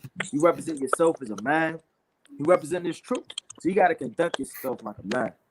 You got it. And real quick, nobody's saying you're gonna win every battle and you're gonna turn into Mike Tyson out there, but you gotta at least defend yourself. You know, that's all we saying. That's all we saying again. Just go back to the main point. We're not out there to beat people up. We're not out there to spar. We're not out there to crush people and delete people in it. You know. To delete people? Start erasing people. We're not out there for that. That's not the goal. You know, we're not bringing out Psalms 140. What was that? Psalms 144 and 1 all day. Right. Yeah, we're not bringing that out all day and just making a whole lesson about that. Kind of shadow boxing. You got brothers holding both shadow box. We're not out there for that. We're out there to wake up Israel, man. Salakia. Brother said delete. We ain't out there to delete people. I've never heard that, man. I might have to use that. But the scriptures do tell you. Say that again? I said I like that. Yeah, delete brothers, man. The Most High gonna delete you. You keep acting like that. That'll confound you if you say that to somebody. Yeah, Most High gonna delete you. Yeah. But the scriptures tell you make your face hard against their face, man. So don't be getting punked out there neither, man. You got a damn scoffer yelling at you all in your face, and you looking to the side, man. Look that man dead in his eyes. Look him in his face. Ain't no punks in Israel, man. And if you in the camp and that happens, you're gonna get rebuked something serious. You might not be able to come back out. Yeah. Ain't no punks in the camp, man. You stand 10 toes down. Ain't nobody gonna let nothing happen to you. But don't be out there acting soft, man. Somebody get in your face, you make your forehead hard against their forehead, man. That's right. I got a precept, right? Since we're in the spirit of Maccabees, this First Maccabees, chapter 8 and verse. I'll start at 6. First Maccabees 8 and 6. Who said the multitude of the other army to be so great were sore afraid. Wherefore, this is the people in his army, and Judah's army, they saw the large heathen army, and they began to be afraid. Wherefore, upon many conveyed themselves out of the host, and so much as there abode of them no more than 800 men. So only 800 men remained with Judas. When Judas therefore saw that his host slipped away, and that the battle pressed sore upon him, he was sore troubled in mind, and much distressed, for that he had no time to gather them together. Nevertheless, unto them that remained, he said, let us arise and go up against our enemies, if peradventure we may be able to fight with them. But they dehorted him, saying, we shall never be able. You don't want to be one of those brothers, we shall never be able. They're too strong, they're too mighty. That scoffer's too loud. We'll never be able to outshout him. Lord forbid we get into the shouting match, we'll just lose. I don't want that brother around me. I don't want that we shall never be able brother. Here we are, we out there trying to do the work, and the brother said, we shall never win souls today. Well, why are you out here, man? You know, it reads, Salakia, we shall never be able, let us now rather save our lives. And hereafter we will return with our brethren and fight against them, for we are but few. He said we could flee and then come back and fight another day. Then Judas said, God forbid that I should do this thing and flee away from them. If our time be come, let us die manfully for our brethren, and let us not stain our honor. So you don't want to stain your honor in this thing, man. Right? You want to have a blameless name in the eyes of Yahweh Bashima Mashiach Malak Yahushua. You know, and when you out there as a congregation, people they're watching you. Sometimes people come up and the same people come up and they want to learn. You know, and they're watching people put their finger all in your face, they poke you in the eyes like the Three Stooges, stepping on your toe and taking your nose off, and you just letting it happen. No, you got to be able to, whatever happened out there in righteousness. But you know, for a shadow of a doubt, you're not going to flee. And if we have to die out there, we'll have to die out there. If the Most High put in our spirit to damn pull a Moses, we got to do a Moses. You know, hide somebody in the sand, whatever. If the Lord, you know, that's not why we go out there, but the Most High can have anything happen out there. And that's when you at camp, you got to understand it's not a game. Anything can happen in any given day. They say that in the world when you play sports, they say any given Sunday. You know, like I always say at camp, you never know what you're going to get out there, man. So brothers have to be prepared, you know, for all outcomes. You know, it might be your time that day. Every Sabbath day, you out there any day. Like the Lord said in Ecclesiastes 9 and 12, man is snared in the evil time. So, you know, you never know, man, when the Most High, you know, put you back in the spirit world. So when you out there teaching, you out there understanding in your mind that I may die tonight. I may die today. Right? That's what you're thinking about as a soldier for the Most High. Today could be my last day. You know, I kiss my wife and my children. I could be out there and I can lose my life. You know, that's what this thing is about. You got it, Malachi. And also, you could lose your freedom when we out there teaching the word of the Lord. You may, you know, something may happen. You may have to put hands on Jake, and then he never knock him out, and he never wake up. Yeah. And then you lose your damn freedom. But guess what? That's what you signed up for when you come to do the work of the Lord. But this is First Maccabees chapter 3 and verse 1. Then his son Judas, called Maccabeus, rose up in his stead, and all his brethren helped him, and so did all they that held with his father, and they fought with cheerfulness the battle of Israel. So he gat his people great honor, and put on a breastplate as a giant, and girt his warlike harness about him, and he made battles, protecting the host with his sword. Right? So you got to protect your brothers also when you out there on that line. Right? You see a scoffer trying to damn beat up your brother and thrust them through, and you got to kind of hop up in that thing, man. No standing afar off. You just standing afar off while everybody fighting, but you just standing afar off. And you creeping away from the line, then you run back to the car. Then brothers ask you, hey, brother, what happened? Oh, brother, I had to get up out of there, brother. I got asthma. That's awful. Hey, real quick, I don't know what this means, but I'm going to start a fighting camp. Well, you know, this isn't the movie Fight Club. Fight Club. He said it's bodyguards for Israel. Look, brother, this ain't never back down, brother. Right? He said it's going to be called bodyguards for Israel. No, you can't do that. You can't start a camp called the fighting camp. Just go out there and beat people. Everybody hold post, and the brother blow up whistle, and they just charge all of the nations. And whatever happened. Yeah, hey, that's Sakari, not the camp Sakari, but like the ancient world Sakari. You know, that's moving in that spirit. Yeah, you assassinate people. Yeah, we not moving in that spirit, brother. Right? We still stay spiritual. We out there to wake up Israel. We're just making a point. If someone comes up for confrontation, trying to get carnal with us, we got to protect ourselves. Not only ourselves, but sometimes we have women and children out there that we got to protect. Right? Was that brother serious, or he's just making a point, kind of adding on? I think he was joking. Because he said, "Well, I'm on it." In Seattle or Washington, they have mutual combat cities, meaning you can legally fight somebody if both y'all agree for mutual combat. So brothers out there, they got to be careful too. That sounds brutal. I challenge you to mutual combat, and then a whole crowd will come around and y'all can fight like it's the 1800s. I was just about to say. Nobody goes to jail. Nobody gets arrested. It's just mutual combat. So I know a lot of brothers say like the whole camp out there for mutual combat. You know? Hey, that's a modern day duel. Yeah, duel. Yep.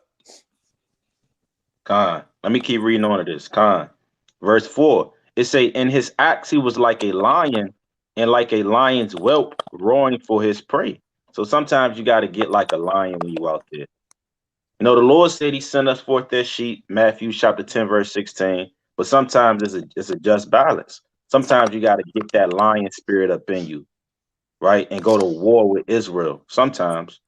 right? But we're not out there to do that, man. We out there to wake up Israel, and edify our people, right? And win souls through the Spirit. Verse 5, for he pursued the wicked and sought them out and burnt up those that vexed his people. So Judas was literally burning up men that was vexing Israel, right? The Greeks.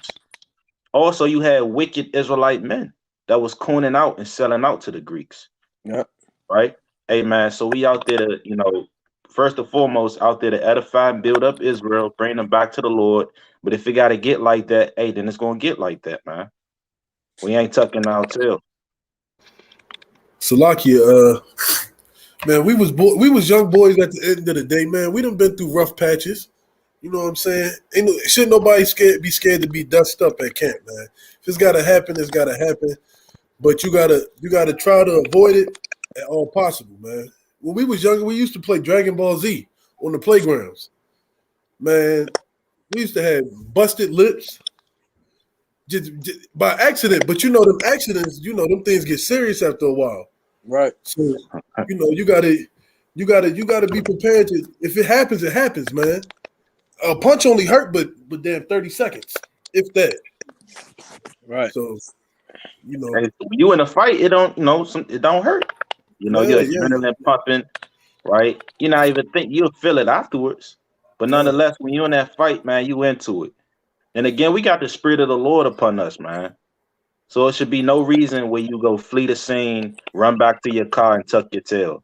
That's off, man. Look, you can't come back to camp. I don't want a man like that around me. Yeah, the brothers You're not going to protect brothers. I can't depend on you for that, brother. That's a sad thing. That's scary. I could be getting my damn head knocked off, and you just standing right there, telling the brother, help me. He said, hey, I don't think it's necessary. Yeah. Come on, you got to use wisdom.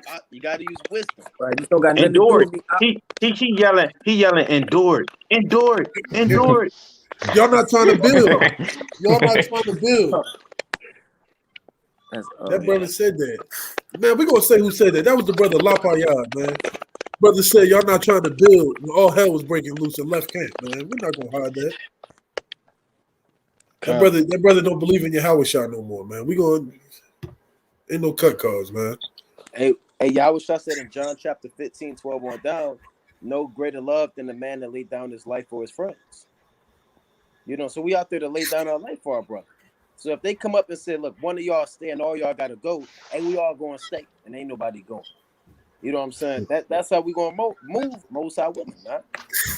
Right? Most High willing, the Most High keep it in our spirit to, to think and move like that. But, at the end of the day, you want to be like John. You know what I'm saying? You want to be like Peter. Yahushua got arrested. They was right there trying to figure out what's going on. Where my brother at? Where my king at? What are you doing? I'm in here. What's up? You know what I'm saying? That's how you want to be in this thing.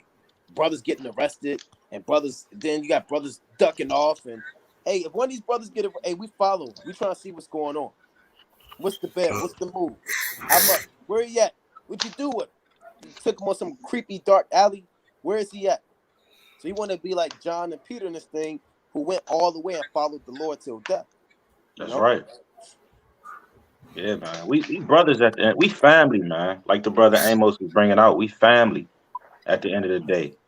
So, hey, man, you gotta be ready to go there with your family, man. Straight up and down. You knew that in the world, man. So don't get in the truth and forget everything. God. How you look a brother wife in the eyes after he got his ass whooped and say I couldn't do nothing? Now he on life support. He got a concussion. He in a coma. And you knew you could have did something. Hey, a lot of brothers, they want to see you get beat up because you brought that precept out they didn't want. Now they act like they didn't know what was going on. And they nod in their head. Yeah, that's wicked. That's judgment. I knew this nigga was off. He just watched me get beat. His ankles hurt. Yeah, that's off, man. You giving weak spots on the brother. Right. So that was a legitimate question, though. Brother asked, about fight. That happened. We probably count on one hand about a physical fight in terms of camp against us. I can't think of that ever happening in Baltimore. The whole camp duking it out with a scoffer. We tend to kind of handle things, you know what I'm saying, in a righteous manner, but we've had to like jab somebody up with a staff or two, or get a dike, you know, at the slap, you know, do we have to do, you know what I'm saying, and things like that. You got it, King. Yeah. So like Hey, it one Go more ahead. quick point. Hey, and we feel bad about that at the end of the day. We feel bad that we have to kind of do that to our brother, man. We don't want to do that, but we feel bad. We repent, and you know, at the end of the day, it is what it is. You got it, King. I was going to make a quick point. You know, it rarely happens, man. The Most High always kind of keep us away from that. And we've been going out for years, man, but you know, we can't really count on, you know, it really happens, man. So, you know, but it's still something to consider when you out there teaching, and know that it can happen at any given Sunday, like the brother said, any given day, you know. So yeah, man. And even elders, man. Elders got in physical altercations and fights, you know. So it's not just us, man. It's a lot of brothers that may have more testimonies than us. Certain brothers that got shot at camp, and they had to duck bullets. You know, so hey, man, it's this truth is dangerous. But guess what? This is what we signed up for. And all praises to the Most High. All praises. Let me bring out this precept. Right, this is the book of Proverbs, chapter 24, and verse number 11. And that's according to the commandments, man. You got to defend your brother. If you're not defending your brother, the Lord going to get up with you, man. It say, if thou forbear to deliver them that are drawn unto death. And your brother may be drawn unto death, man. Somebody may have a big old bat ready to knock him upside the head with it, man. Or somebody may have a gun, a knife, or they may be just trying to jump him and stomp his head in. It says, if thou forbear to deliver them that are drawn unto death, and those that are ready to be slain. If thou sayest, behold, we knew it not. And that's a coward. I didn't know that was happening. I didn't know what was going on. I didn't know he actually needed help. I thought he had it on himself. And then third punch in a row, the brother losing consciousness, and I thought he had it. But brother, he didn't have it, man. He about to fall. You got to be there for your brother in this thing, man. And I will never let one of my brothers be getting beat up on the highways and byways. That's just not in my spirit, man. No, neither was that like that in the world. How much more now knowing these commandments, knowing the spirit of our forefathers, knowing what the Lord requires of us, man. It says, and those that are ready to be slain, if thou sayest, behold, we knew it not, doeth not he that pondereth the hearts consider it, and he that keepeth thy soul, doeth not he know it, and shall he not render to every man according to his works? So the Lord's going to render you according to your works. If you have your brother's back, you be there for him, you make sure he's okay. That's a man of the Lord, man. That's not a nigga. You helping the Lord's anointed, man. You may be helping a prophet back on the earth. You may be helping a father, a brother. You understand? Literally somebody that could be helpful to you that you need in this thing, man. Last thing you want to do is turn your back on the Lord's anointed. That's hell if you sitting there and you watching your brother get beat up, man. The Lord's not going to look well to that. The Lord said he's going to rend every man according to his works. He may have you get jumped. He may have you get beat up. Right? The Lord may have you get destroyed. So you want to damn sure be there for your brothers in this thing according to the commandments. We're not just saying this for fun. We're not just pulling accounts, looking at our forefathers. No, the Lord commanded us to have our brothers back in this thing. Real quick, this 1 Samuel chapter 26 and verse 7. So David and Abishai came to the people by night, and behold, Saul lay sleeping within a trench, and his spear stuck in the ground at his bolster. But Abner and the people lay round about him.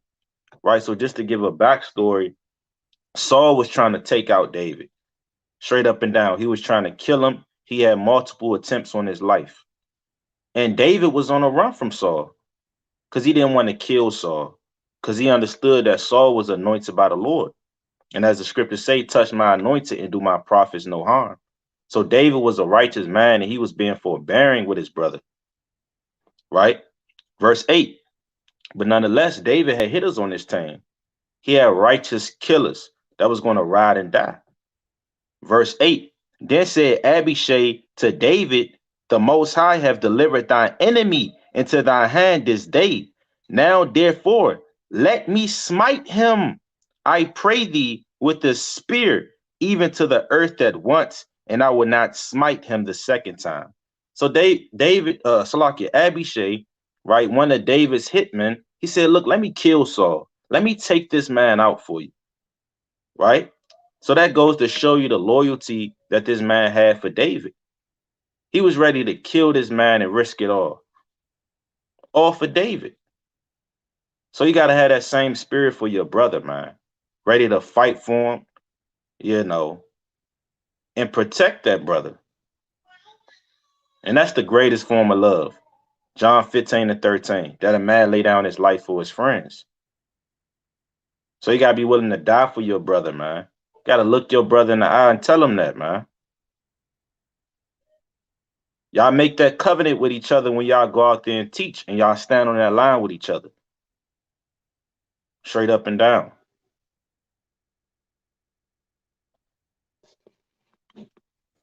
God, did brothers have anything else you wanted to go into? Ordinance of the cap, some inside information, some, whatever brothers want to go into. Yeah, we pretty much brung it out through the spirit, man.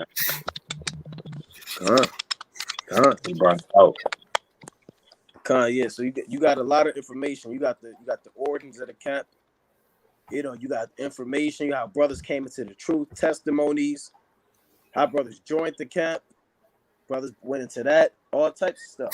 You know what I'm saying? And Most High willing, this was edifying through the spirit. Most High willing, brothers' personal testimonies, Most High willing counsel and precepts that were brought out was used to help build brothers up and show brothers that, if these brothers or we as a people and brotherhood can come out of the world and come from the ground up and get built up through the spirit, then it's not impossible, for anybody else coming into this thing. We gave you accounts and we let you inside of our personal lives, man, about how we smoke weed or how we used to, used to smoke and indulge in the world and have charges and all of this. And the Most High delivered us from that. You know what I'm saying? And we're from the same environment that you brothers are from, man. These brothers are from the same environment and same lifestyle that you brothers are from.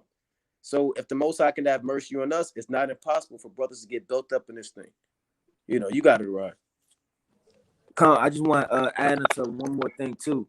And man, the brothers get with another group of brothers that are like-minded, you understand, and they have the spirit of Yahushua, and don't let that brother go, man. Check up on that brother, because this is a solid foundation.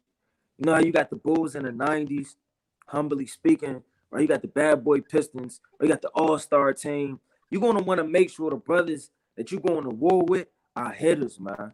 And not on a physical level, but on a spiritual level. The brothers that lift you up when you fall. They're good with counsel. They're good with prophecy. They're good with the law. They're good with the breakdowns and the parables. That's something you can't damn give up, man. Right? And stop throwing the word camp on everything. It's a brotherhood, man. This is a unity. The Lord said, gather thyself together. Right? That's what this is about. It's not about this camp versus that camp. It's about a brotherhood. Because a brother in the next camp is just like my brother that's in this camp. You have the commandments, you keeping, you understand the law, you have the spirit of Yahushua. It's all love through the spirit. And once you find like-minded brothers in your city, right, that you can labor with, don't pass that up, man. Don't give that up to sit on your ass and don't labor. Don't give that up so you can sleep in on the Sabbath day, man. Don't give that up for anything, man. Because while brothers are waxing low and weak in the spirit, guess who's going to check on you? Your brothers, man. Guess who's going to build you up? Guess who's going to fast with you? Guess who's going to pray with you? Your brothers. So that's what this is all about. And sisters, you understand? So when you have a congregation, it's not just quote unquote the camp. No, it's the brotherhood. It's the unity. It's gathering yourself together. And I wouldn't trade this for the world, man. You so-called got your men in the world, right, that you did dirt with, right? And they'll still steal from you, man. Right? They'll still rob you. They'll still set you up. They'll still talk bad about you, man. I'm not talking bad about none of these brothers on this panel, man. And none of my brothers that I labor with, man, because I love them, man. That's what it's all about. You have a fault, a matter, and you take that brother one-to-one, and you have a conversation in order, right? And once you find the congregation that's like-minded, that keeps the commandments, Don't let that go and continue to stay on fire, because the Lord set up all of this through the Spirit. Con, I think we got time. Maybe one more question. Brother asks, "What's brother's favorite precept right now?" Brother's got a favorite precept.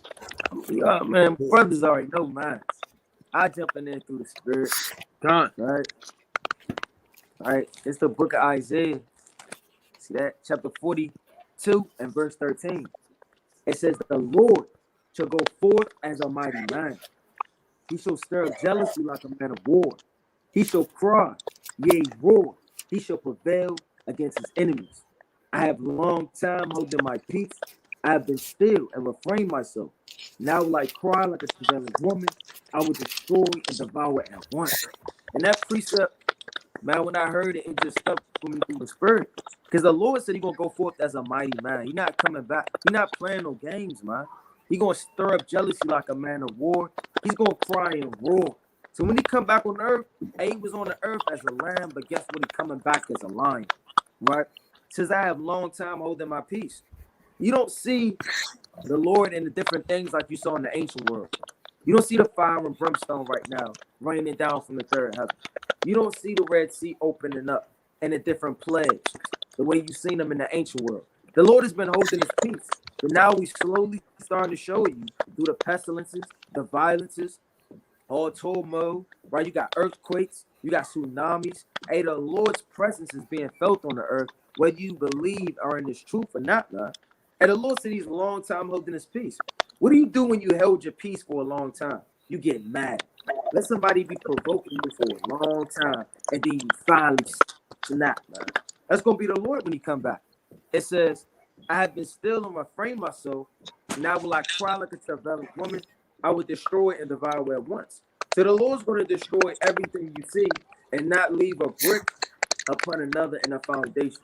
Right? That's my favorite precept through the Spirit. Good. I kind of got two. It's kind of my first one is Sirach 27:3. You know, it's kind of for the men to hold yourself up and be held accountable with the things that you do when people are watching, when people aren't watching. Right? It says, unless a man hold himself diligently in the fear of the Lord, his house soon shall be overthrown. Right? So you got to be mindful of the things you're doing, because it's a lot of blood on your hands as men with families, with children. So you got to be mindful, man. You got to be mindful how you move. You got to be mindful how you talk to brothers, how your family moves. So you men with families, wives, children, you should hold yourselves up to a much higher standard than we should, right? King David wasn't walking around not holding himself to a high standard, right? All our righteous kings wasn't walking around not holding themselves to a high standard. We're kings on this earth, so we got to conduct ourselves as kings. And that's not just talking about once a week. That's talking about every day, right? But my other precept, I got it right here on the wall too. It's Luke chapter 18 and verse 7. And shall not Yahweh avenge his own elect, which cry day and night unto him, though he bear along with them? I tell you that he will avenge them speedily. Nevertheless, when the Son of Man cometh, shall he find faith on the earth? Right? That's a beautiful precept right there, man. The Lord is coming to find those who have faith. And no, it's not going to come when you want it to, but he's coming speedily to rescue those who cry to him day and night. So it may seem like all hope is lost, everything is ended, the world is over for you. You got to keep the faith no matter what.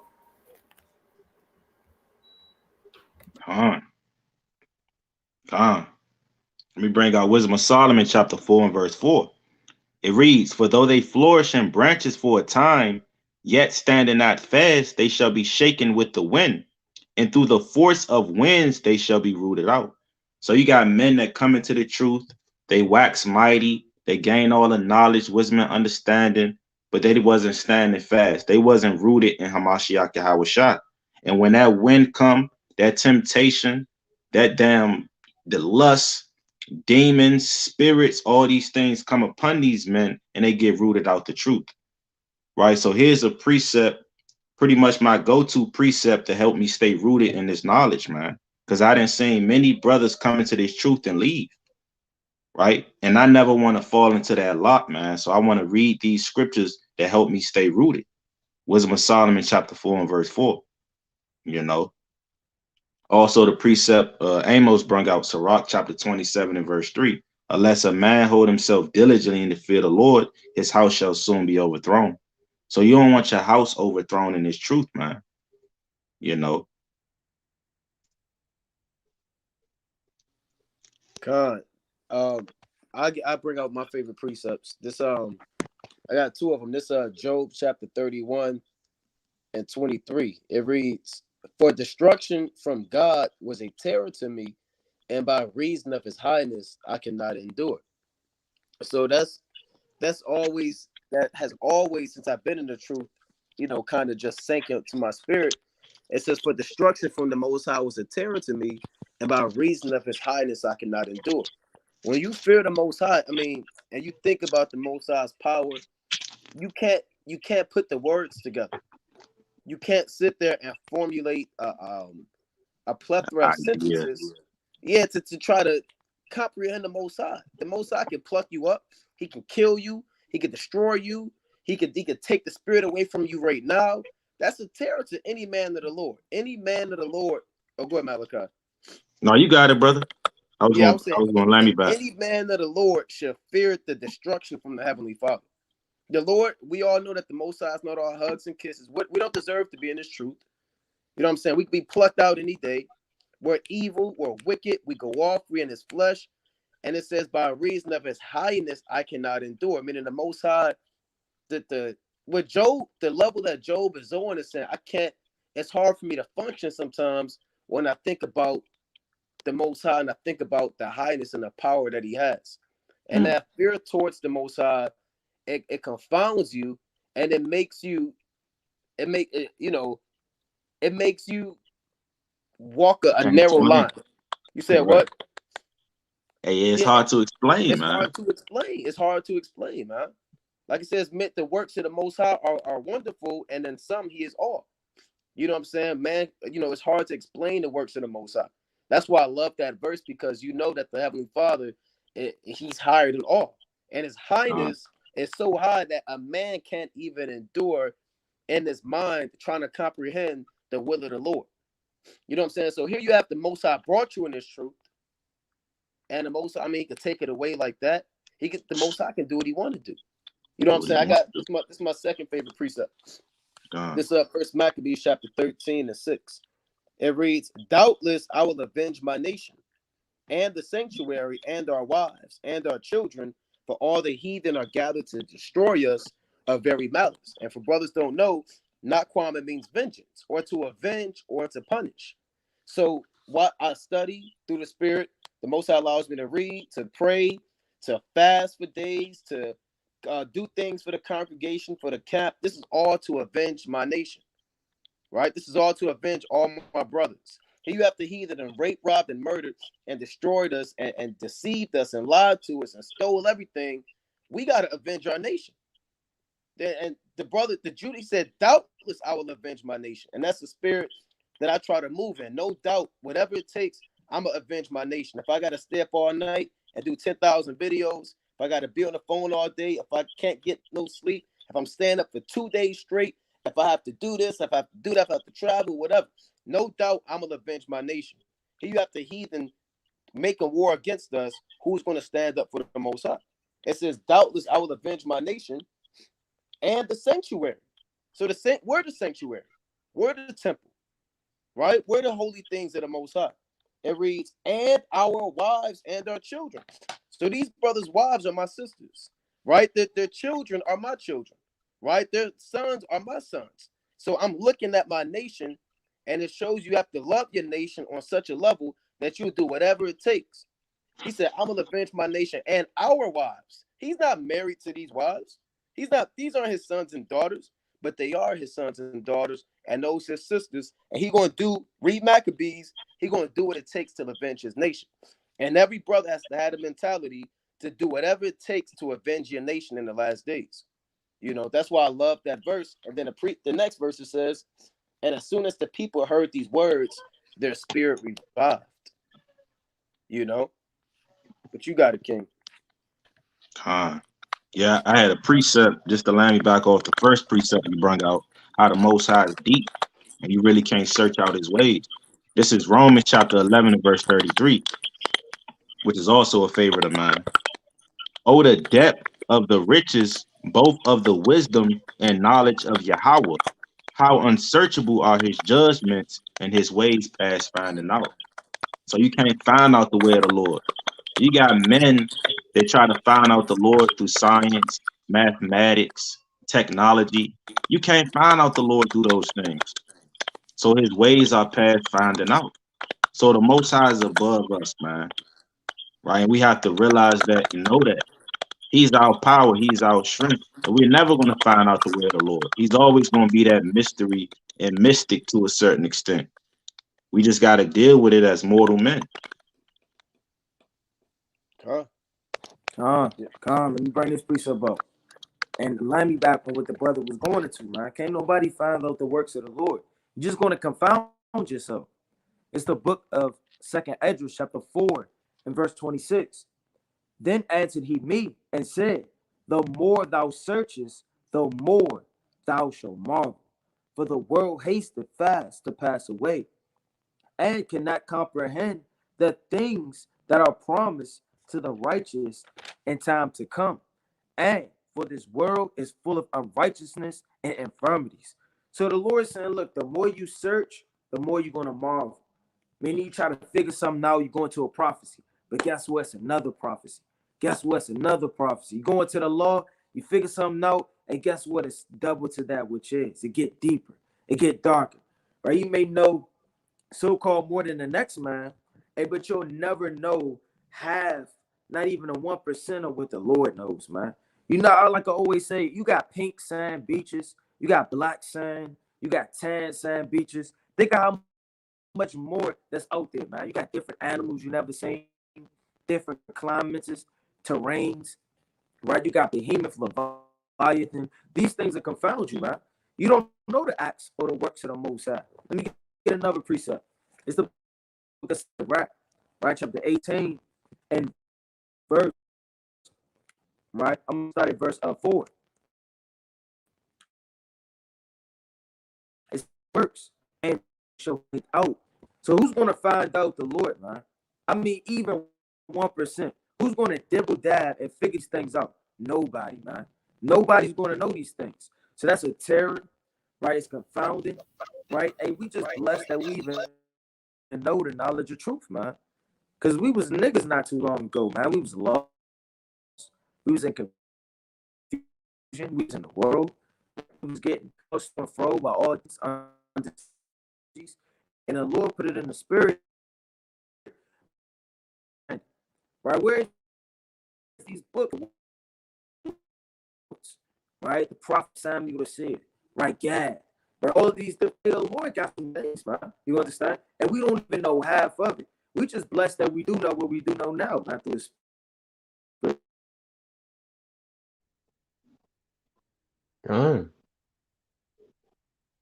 You got favorite precept, Yardan? This is Jeremiah chapter 31, verse 35. Thus saith the Lord, which giveth the sun for a light by day, and the ordinances of the moon, and of the stars for a light by night, which divideth the sea, when the waves thereof roar. The Lord of hosts is his name. If those ordinances depart from before me, said the Lord, then the seed of Israel also shall cease from being a nation before me forever. Right? And the reason why that's one of my favorite precepts is because that's nothing but love from the Most High. Imagine this, that a nation is doing nothing but wickedness throughout all of time. Just wickedness upon wickedness, all manner of filthy, sinful acts and deeds. And the Lord said, well, look, you're still not cut off from before me, right? At the very end. That's still nothing but love. Of course, don't take the grace of the Most High and abuse it. Don't be a nigga, but consider that and realize how merciful the Most High is towards you, right? The Most High could have took you out yesterday and the day before. Despite you being a wicked dude, you sinned today, you sinned yesterday, you did that one thing that the Lord hates, and he still said, hey, I'm still not going to depart from you, right? It's like, you're not going to be cut off from me before it's likely forever, you know. So that's plain upon tables, and that's love, you know. So pretty much as they say in the world, when pigs fly, you know, that's what the Lord is saying in layman's terms. Let me get this other one. 2nd Esdras, chapter 15.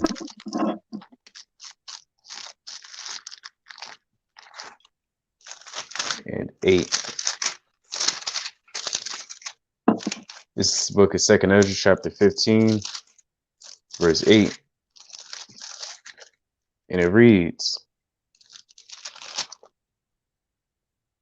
now I started at verse 6. For wickedness hath exceedingly polluted the whole earth, and their hurtful works are fulfilled. Therefore saith the Lord, I will hold him, just like I'll hold my tongue no more, as touching their wickedness, which they profanely commit.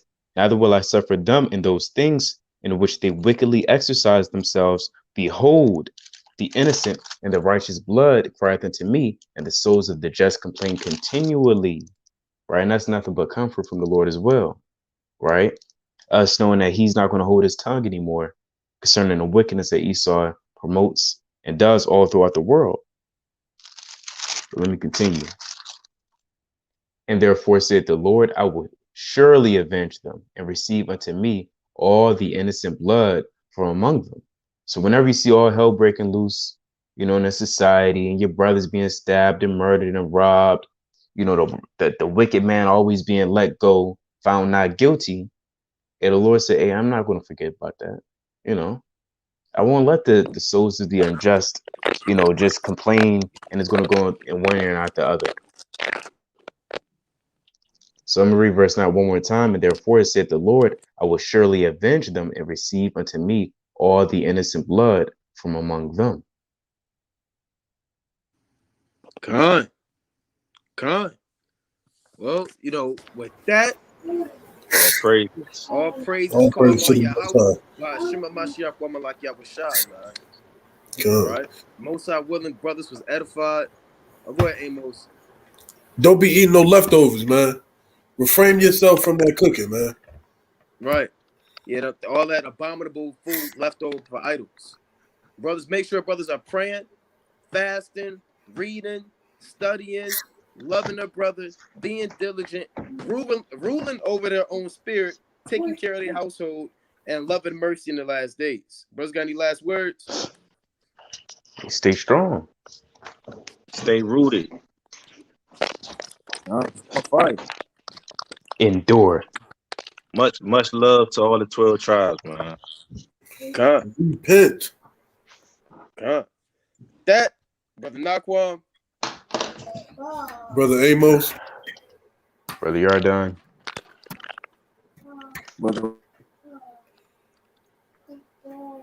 Brother Malachi. Kwam Yashala. Shalom. Kwame From Yasharala. Shalom. Shalom.